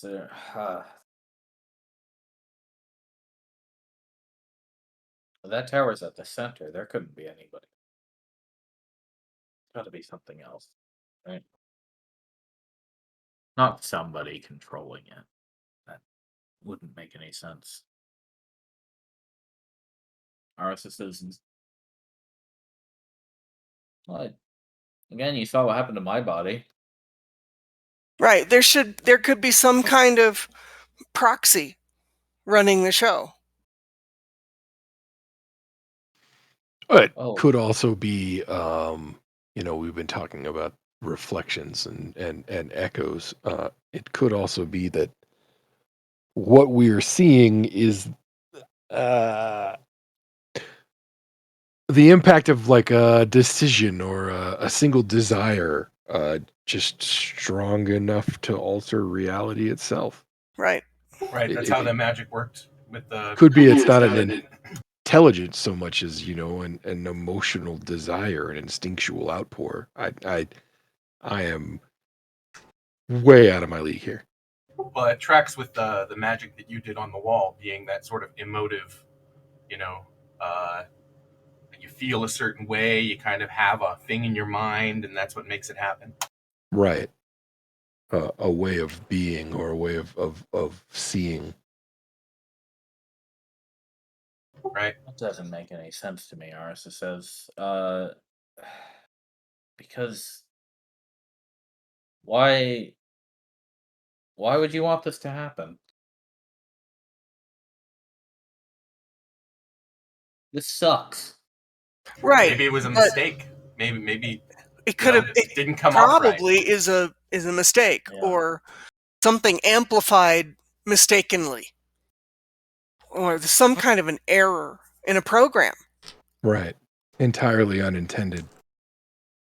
or really, really evil, the kind that none of us have ever seen or imagined existed. I prefer to I think that I kind of evil prefer to is not think about somewhere that. else. Right. Yeah. I prefer not to think of that, but we kind of have to give it at least a moment of consideration. I'd much Listen, rather think so of this was a mistake. listen, if it's evil, we can go in there and we can stab it until it doesn't breathe anymore. Like that's easy, right? Right, but that assumes that it's alive in a way that we recognize what alive means. What Okay, if, so what if it's a program? maybe it's a big evil rock or whatever. Then we switch from a sword to a hammer. I don't care. You can you. She says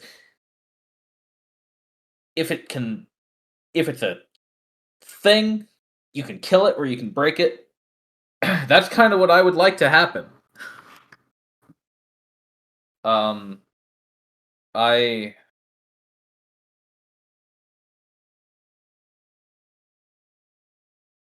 yeah, or it's a thing someone wanted, and I suppose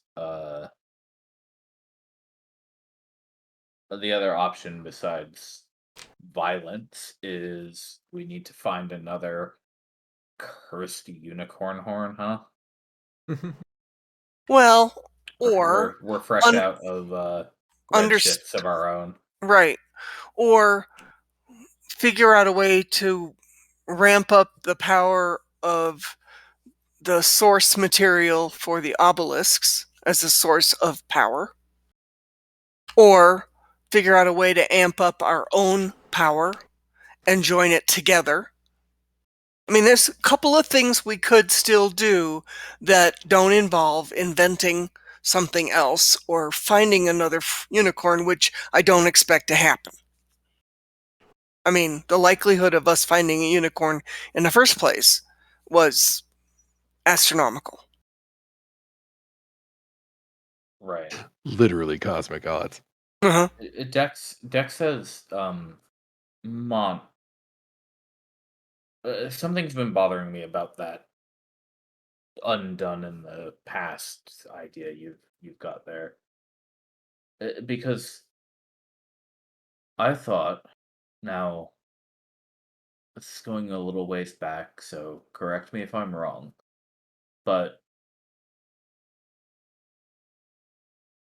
one of the things that we discussed, I believe, on your return from the not the Orvis encounter, the next one, the one in the Flower Sea, just north of here. Right. When well, also at the Orvis one, you routed the orcs, correct? There was Right.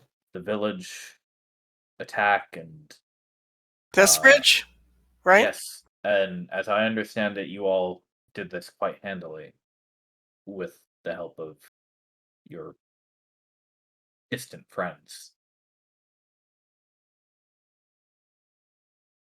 But when you encountered and uh, all around it was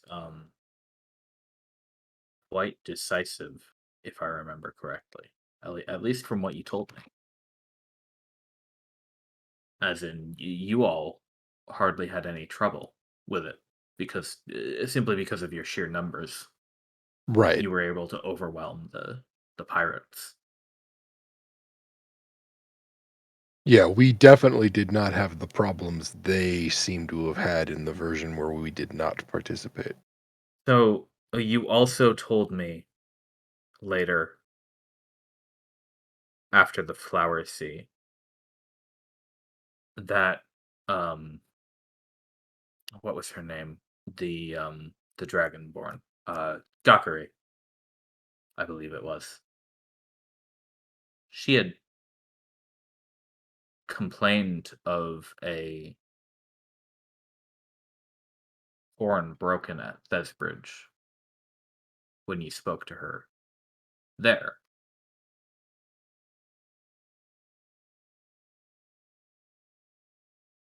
But Right. you prevented that at your version of Thesbridge. And and Alvis Taver, you won the festival Good. contests. You were crowned by Princess Sirez.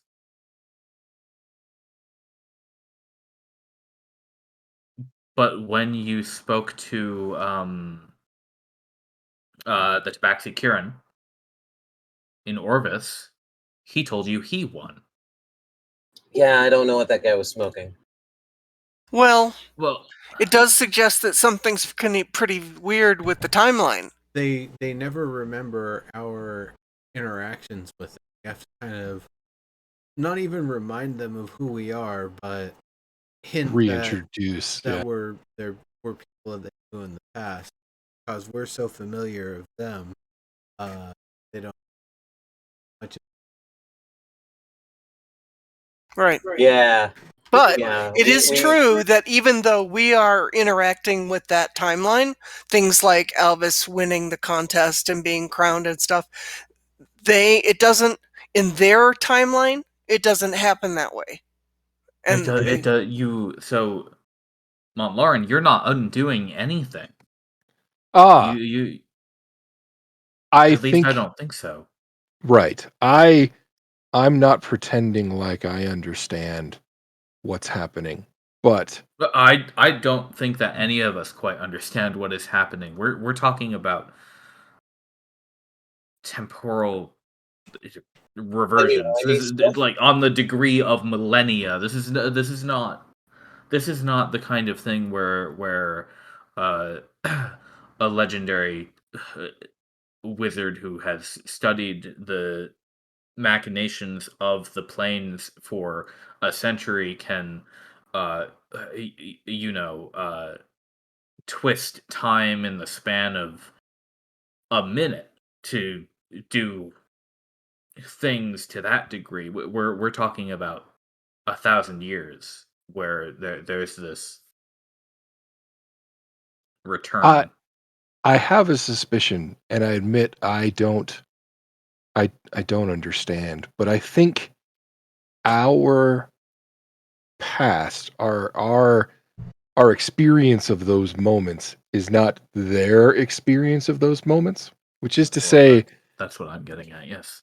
I don't think we're changing anything for them. I don't think we can, but I don't think that means we can't change things for us.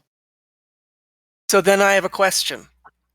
If we can't change anything for them, but we can change things for us, what are the implications? When are we? Right. There's that. But then there's also, how do we extrapolate on the effect of nullifying the existence of the glass wall? Right. See, my hope is, and How do we extrapolate on that? I've been thinking about this for a while now.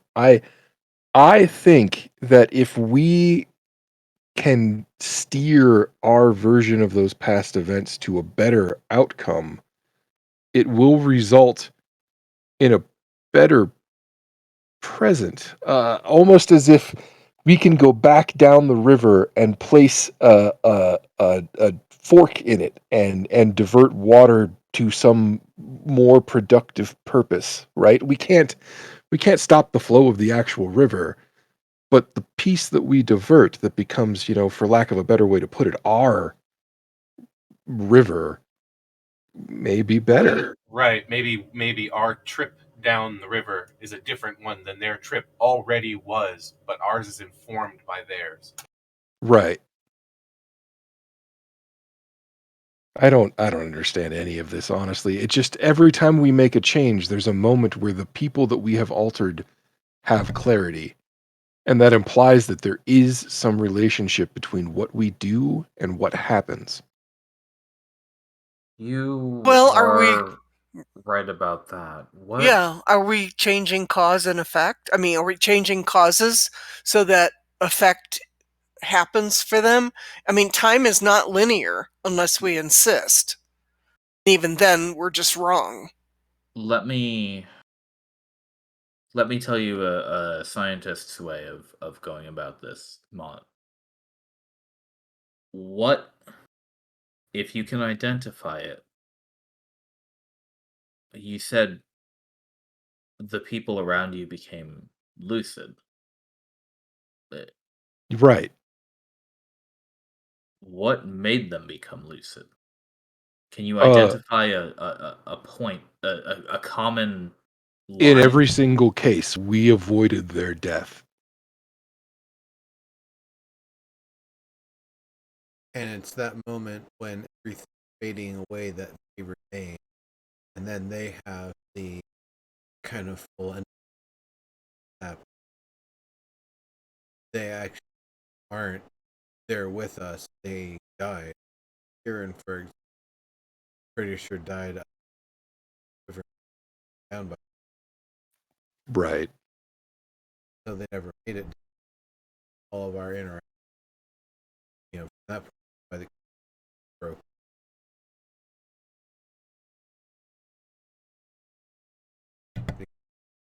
Kieran wasn't alive. R- Reach out to Right. her. I hadn't even thought about that, but you're absolutely right.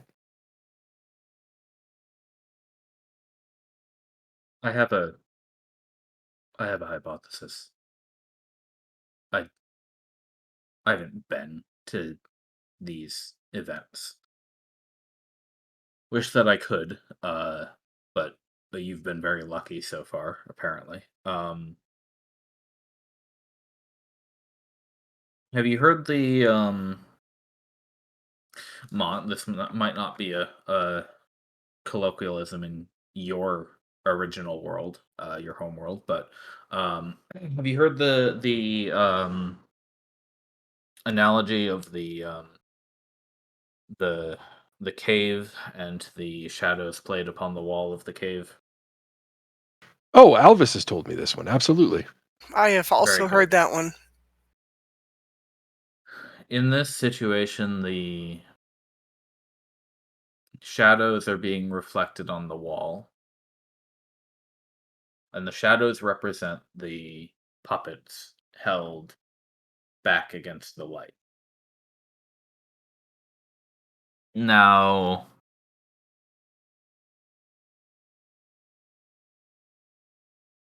hmm, this is a bit of a messy analogy now that I'm getting down into it, but I'm going to keep going, so sorry. Uh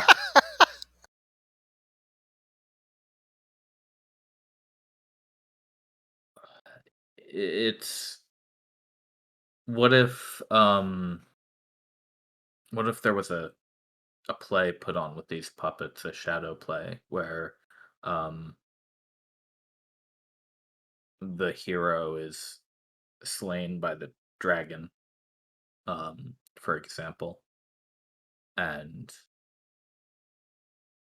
at at the point when the hero is defeated by the dragon, one of the people in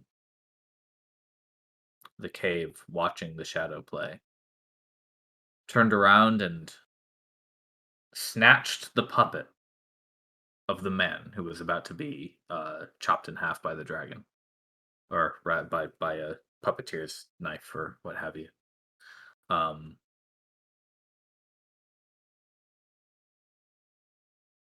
then the man's death wouldn't happen anymore. The people, the person holding the dragon puppet would continue the play as normal, but the person in the cave holding the man's puppet could now do whatever they wanted with it. However, they'd be seeing the puppet for the first time. This is where the analogy gets a little messy. They would be holding the puppet, and if the puppet is the real thing and not the shadow, per the cave analogy, then the puppet would be more real than the shadow. It's I, I might need to work on this one a little bit more, but maybe you get the general idea. I think I do. In a sense, it's akin to necromancy then, right? It's less, you're suggesting it's less an alteration of events and more, um, to use your analogy, more talking to the puppeteers. Maybe Uh, in our case, perhaps the souls of the people that we've encountered in a way. That's why I likened it to necromancy. if You that know, is if if there are ghosts being made to put on a play for us and we're seeing their shadows, then maybe. that's almost terrible. It's inexpressibly sad, for sure. Yeah, I mean, it's a kind of hell for them, wouldn't it be? If they Arts know. says, Part "Wow, of I could be in good company then." I mean, part of being in hell that makes hell hellish is knowing you're in hell. If you don't know you're in hell and it's just your existence, then it would be almost childlike. And children are very flexible and able to be strong no matter Right, where they right. are. They're resilient that way. And so it it depends if that last piece of knowledge is there or not. Right. I mean, when we've talked to our friends before and said, "Hey, do you remember us? We've met you here and here and here," and they're like, "I don't know you from a hole in the ground." But because we act as friendly as we always have, because we do know them, even if they don't remember it, they eventually come around and, you know, get friendly again. But, it's like we have to impose our knowledge on them. And they aren't necessarily going to thank us for it. That's the other challenge. Right. I mean, part of what makes it terrible is that it means that every time we save them, we actually condemn them to knowing. Right. Right. Yeah. It's not as hellish as it sometimes seems. Ignorance is not bliss, That's but fair. but it can feel that way sometimes. I don't disagree. I mean no disrespect, and I certainly don't mean to imply that I don't think science is valuable, but I hope you're wrong. It's just- I yeah, I know how that feels. Don't worry. It would, you know, it would be a lot nicer if in the end we can go back in time 1,000 years and stop this thing from ever happening. Though,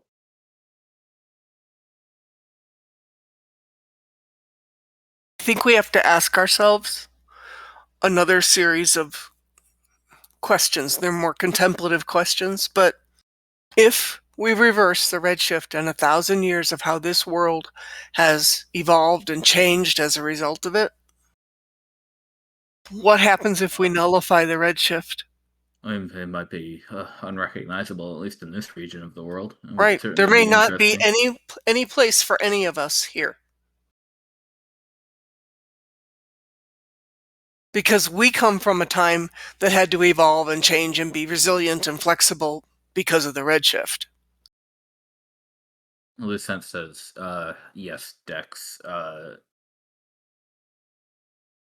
Red crystal though I may be, I would rather enjoy continuing to exist once we get there, if you don't mind.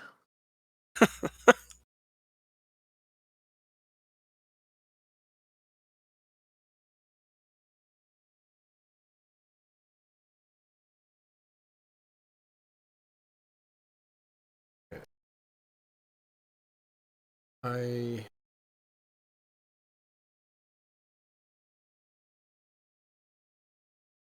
I was wondering, you have you been able to make any more mobile or easily deployable for the list? Pretty much the stable technology. He says, I've been um, between the unicorn spear and the Avastaver's spike and everything. I can't say I've had the time to work on a obelisk wheelbarrow, but perhaps that'll be my next task if we can get something like that moving across the desert even slowly. I mean, Arisa, how far is it to Vess from Jose? You have some idea, right? She says, like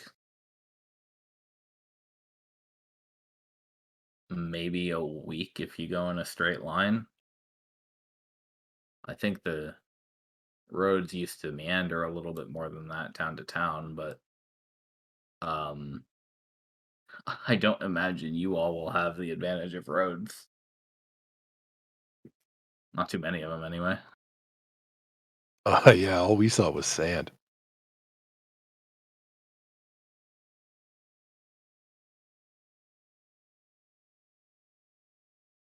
Think of it like the beach. It'll be fun. I can say that because I don't have to touch it.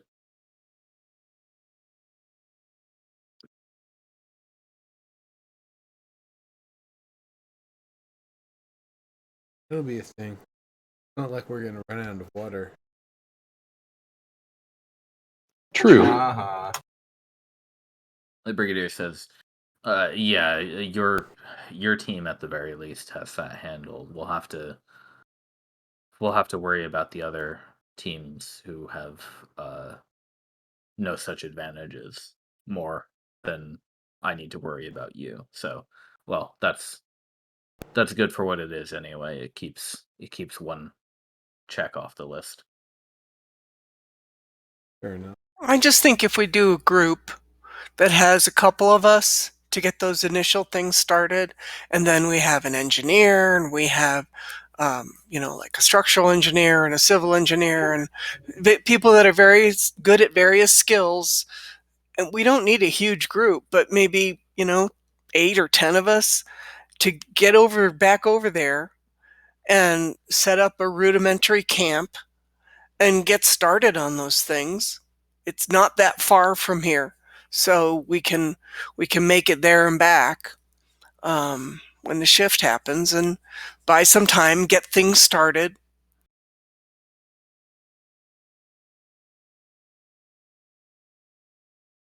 I do think we can accelerate the process without harming the land. I mean, that's my hope anyway.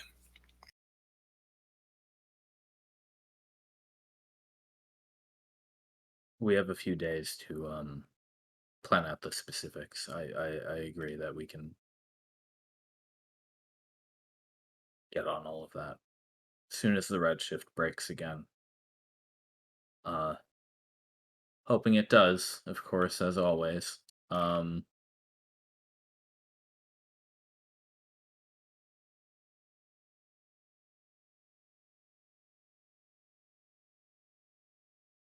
Well,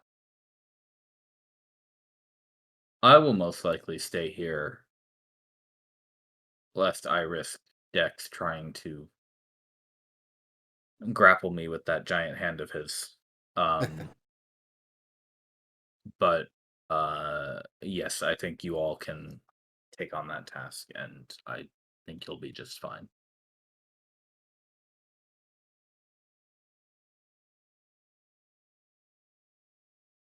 I figure you have.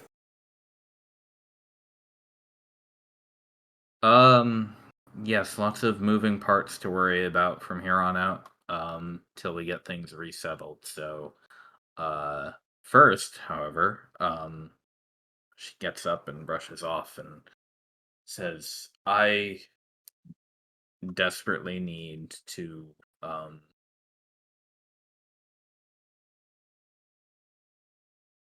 attend to a very long rest. Yes. So I'm going to do that, while we have time. And anything else that's important can thankfully wait until tomorrow because we have a whole week of time ahead of us.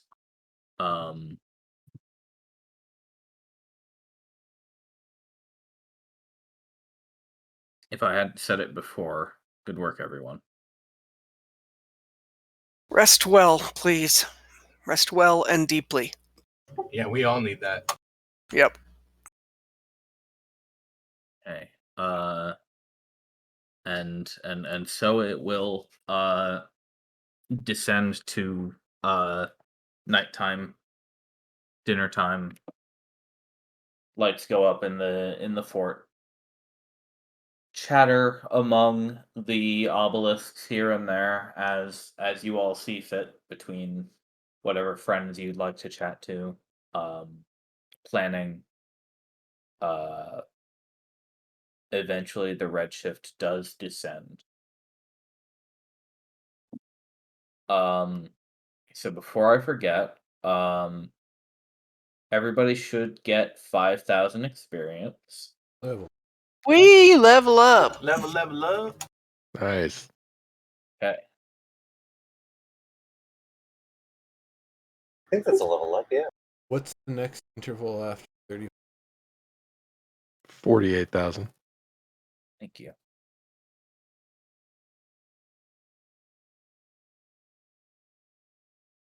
Did you say 48? Yes. Thank you. And what do I have to roll to figure out change to HP?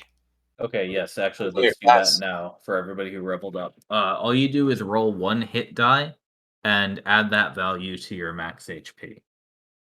So if Oh, you do I just hit this hit dice button? yeah, just hit that and then roll one of them. It'll ask you how many to roll, I think.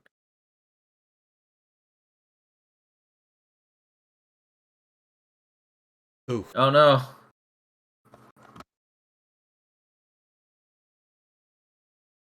Womp.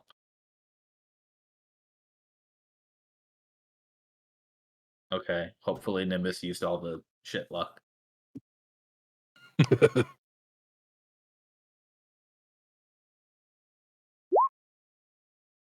That is not the hit dice button. My hit dice button is not clickable. Oh, you Are want the you one that's like D6 or D8 or D10, whatever your Mine hit die says is. 8d8. It said 7/8d8. are you in edit mode? No, I was, but I'm not anymore. If I you click, changed it to a 1, but it still won't let me click. okay, if you click, hang on, I'm opening it and it takes a minute. If you Me click, is taking a hot second. click the D8. There we go. Very Nice, nice. nice. Are you leveling up fighter again? I am leveling up fighter again. Cool. Nothing happens, sir. Do you want me to do it for you? Oh, well, let me look if there's, see if this, oh, there is a window. Never mind. Yay. Oh, HD, what do I put in there? You should just put in 1 and it'll roll 1 hit die. Should I be in edit mode or no? Woo! No, I got no, a you 9. shouldn't. Very good. Nice. Woof! That is almost max. So yeah, add She that to won't your be so max HP. squishy. She's only got like 36 HP, so this is a big deal. Ooh, doggies. Very good. 7s all around. Hey, 45 HP. Woo! Make sure you update it in the bottom box there as well. 56. Nice. Yeah, I like that 51. That's making me feel good. Stocky. Right, good. You're a And dwarf. You should be now I'm stocky. level 3 fighter, which means I should get my martial archetype, which I was going to pick. What do you Where mean? is it? What do you mean updated at the bottom?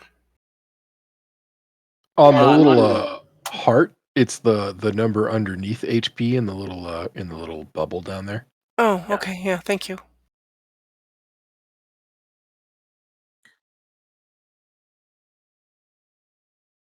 And yeah, so what's everybody taking on level up? Okay, so at level 8, she has the ability to take either 2 points in those attributes, Yeah, or so split it between 1 and 1 in 2 different attributes. Yeah, so keep in mind, getting to an even number increases your score by 1.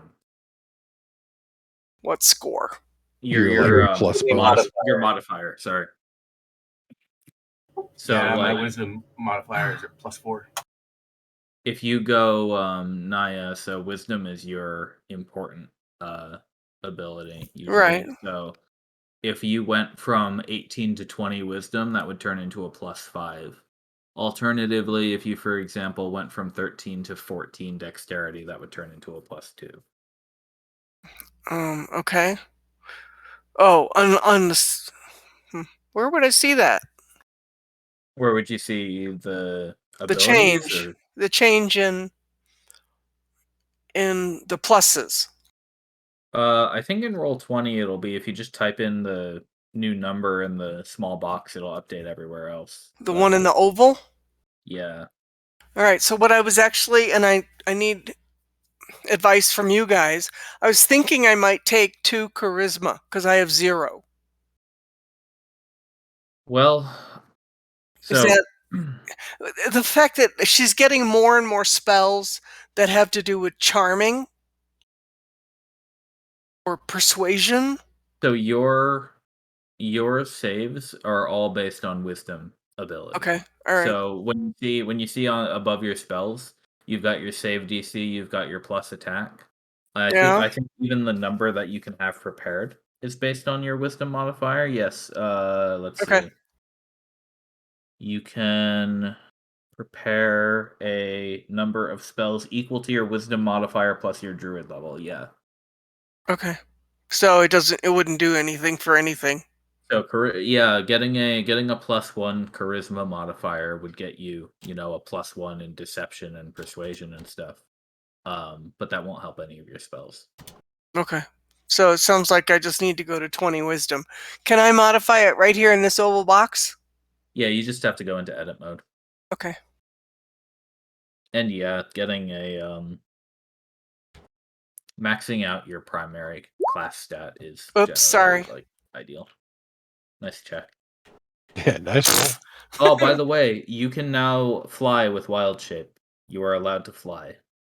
I am at level 8? Yeah. And your Nice. max creature CR is 1. Oh, I see it updated it all by itself. Okay, so I didn't have to do that. Yeah, cool. So now monsters have to beat a 16 to beat your save DC. So that's good. Uh-huh. And that'll that's keep nice. going up as your proficiency bonus goes up. Next, no, not next level. Wait, yes, next level. 9th level, you get another proficiency bonus. So that'll even go up to 7 at next level. And I think I didn't read it all, but I probably get on the even ones I think I get another spell. And the odd ones I get another something else. The opposite, actually. You Okay. get new spells. You get a new level of spells at odd levels. Okay. So now you just have an extra 4th level spell slot. Hooray. Good. I only had. Oh, I do. It's right there. I don't have Yeah. to do anything.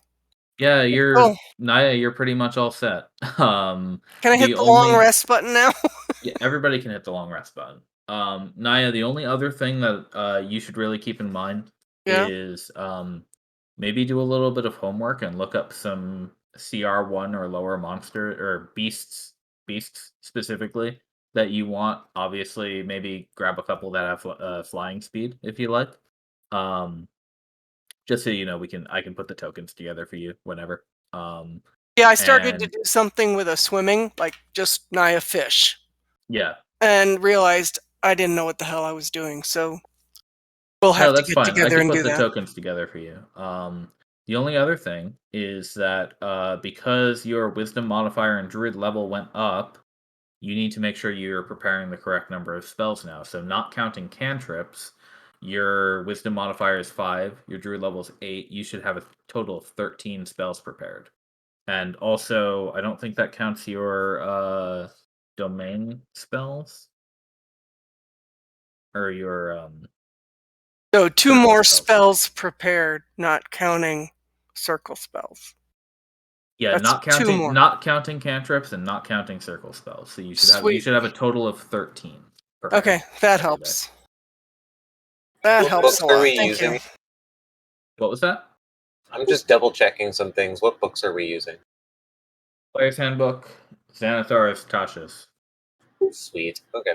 So almost everything. Yeah. Okay, Let's well see. I will So work on that, and then when I need your help or when it's time to hand it over to you, I'll just ping you on Discord. yeah. Do a little bit of research. I mean, you've got beasts at the back of the Player's Handbook. If you want to look at the stat blocks and stuff, Right. that's where like most of the stuff that a druid should have access to is. So take a look through that. If you need me to pull you out anything, just let me know. Okay. Amber Green, Cleric. You got all your stuff? Divine Domain features? I'm not sure. What do I get at level 8 that I didn't have at 7? Do you have your Player's Handbook? Not handy. I could get it out. Actually, if you look up Cleric in the compendium, it's probably in there. I bet. No, it's okay. No, it's the SRD, even though I've bought the Player's Handbook on this fucking website.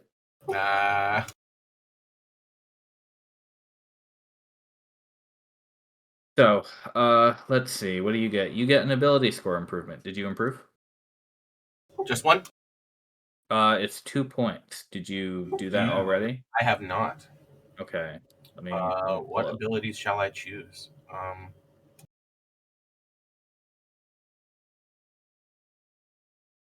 Definitely charisma.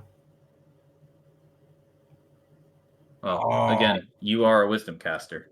It's true. Well, my wisdom's at 18. 20 is max. Well, then shit. Let's have a wisdom of 20. You don't have to, but you know. No, I know, but I mean, can't hurt. Right. Let's see. So you get destroy undead CR1. I think that just that just makes it so your turn undead destroys CR1 undead automatically. And then you get a divine domain feature and you are trickery, right? Yeah, definitely trickery. Okay. 8th level. You gain the ability to infuse your weapon strikes with poison. Once on each of your turns, when you hit a creature with a weapon attack, you can cause the attack to deal an extra 1d8 poison damage to the target. That's it. That's the whole ability. All right. So, it's not even a channel divinity. Cool.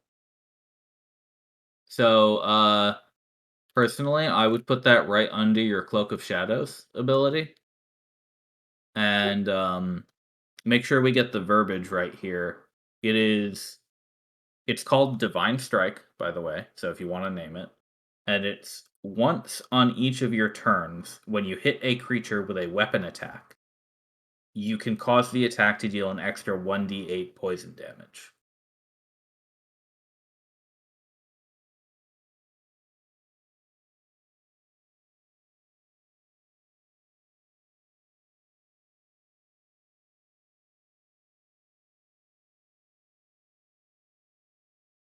Huh.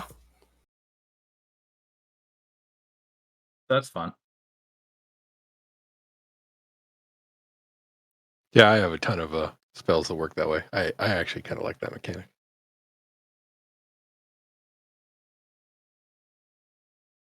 Albus, everything good on your end? Yeah, I have leveled up to level 3 fighter. I took my my Archetype. HD, which brought me to 56 because I rolled that 10 plus 1 con. Yeah. I'm taking my archetype, which is Battle Master, and I'm currently choosing my 4 Battle Master maneuvers. Oh, nice. Basically, you get 3, right? yeah, sorry, 3 Battle Yeah, Master right. maneuvers, 4 superiority dice, which let me use each one. Yeah. Cool. Okay. Yeah, you can set those up as like a use per short rest ability Yep, somewhere in there. that's exactly what they are. And basically, I was just picking which ones I wanted. Cool. Third level. Oh, these have some prereqs too, don't they? Oh wait, no. Hey, you get proficiency with some artisans tools too. Yes, I do. More proficiencies for my already very proficient person. Yeah. Okay, cool. There's a lot of good shit in there. Have fun. Yep. And Nimbus. Like, there's a you lot get- of good shit. This is hard. Yeah, Nimbus I gets think spells, I believe. I get spells. I'm going with Elemental Adept for Cold as my level for 2 points. Oh, okay. So you're taking the feat. Yeah. So Cool. whenever I hit, all ones rolled count as dead, and Oh, excellent. Okay. I ignore cold, All right. not immunity.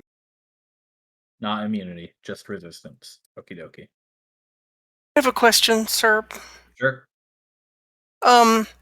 You said CR1. That's just a plain 1, right? Not 1, 2, 1, 4, 1, 8.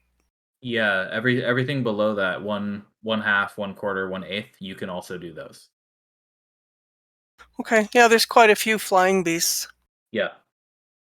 Most of them are going to be basically the same stat block with a couple of minor tweaks. So Yeah. honestly, I would say pick one, and then we give you the token, and then just pick whichever one like works the best for Naya, probably.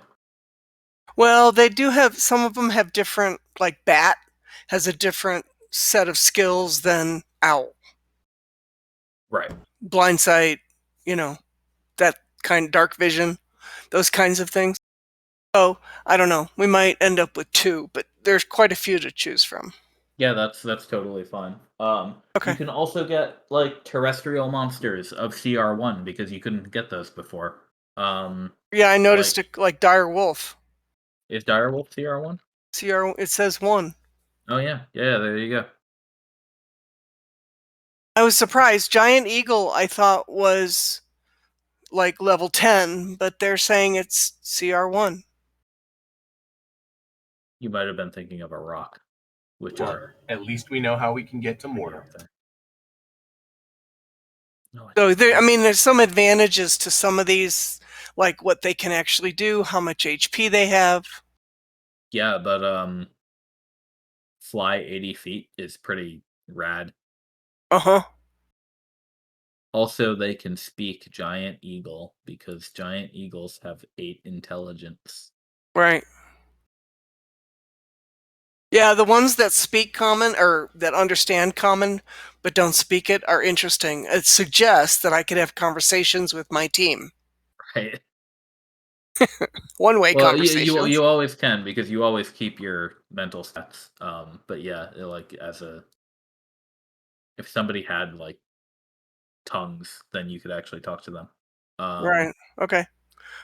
All right. Sorry, I didn't mean to like totally derail your conversation with others. So No, that's okay. I think we were about done. God damn, dude, sir. So does this crush my proficiency bonus and my strength or dex modifier for my maneuver DC save? Hold on, probably. Well, if that's the case, then if I want to do a disarming strike on a creature, they need to succeed a DC 16. Yeah, that's pretty reasonable at your current level. That's kind of badass still at like using a level 3 ability, but at level 9. Yeah. Or level 8, rather. That's Yeah, like my those save guys DC. we were watching fight last night, right? Where he's just like, for some reason, the dude just throws his sword behind him. It's like, what? Why'd you do that for? No, I was just thinking, like, the only reason why I thought it would be a little less than that is because it's still like a level 3 ability, but like, it's scaled pretty well to where I was at. Yeah, the only thing you have a slight disadvantage on is that you're not getting your ASIs quite yet, but you're very close to those. Yeah. I'm I'm really enjoying it too, and I think the Battle Master plays well story wise as well. Yeah. With like how he's been freaking out about tactics and shit.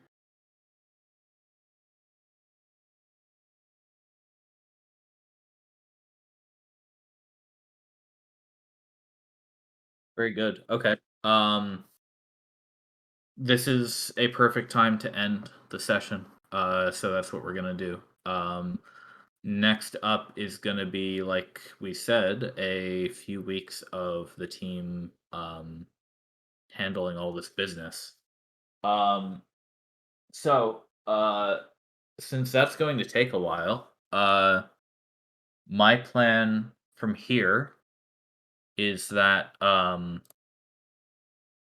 and because it's December, we're going to take a short break and come back to play on January 7th. How does that sound for everyone? Wow. Really? That's long. Okay. Take a break for a month. Yeah. We don't Yeah, have to worry about the holiday scheduling, and then we can have everybody back and get right to everything we were doing. sounds good, man. Write it Okay. up. I don't hate that. Cool. Okay. As long as everybody's happy with that, and nobody's going to be on vacation that week. If people are going to be gone, we can push it out a week, but we'll make sure we catch everybody that we can. All right. What day did you say? The 7th. 7th. So Wow. 1, 2, 3, 4, 5, 6 weeks from today. Okay.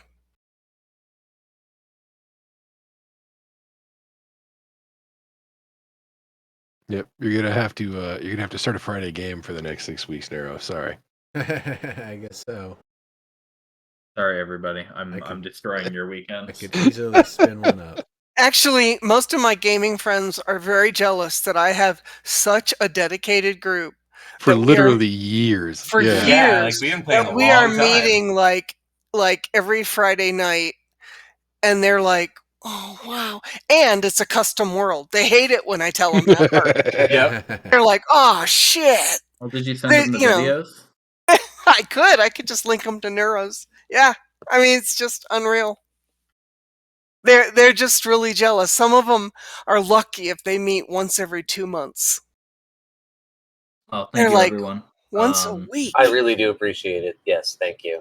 Definitely. Yeah, I Sorry, do I've just too. been reading all of this stuff.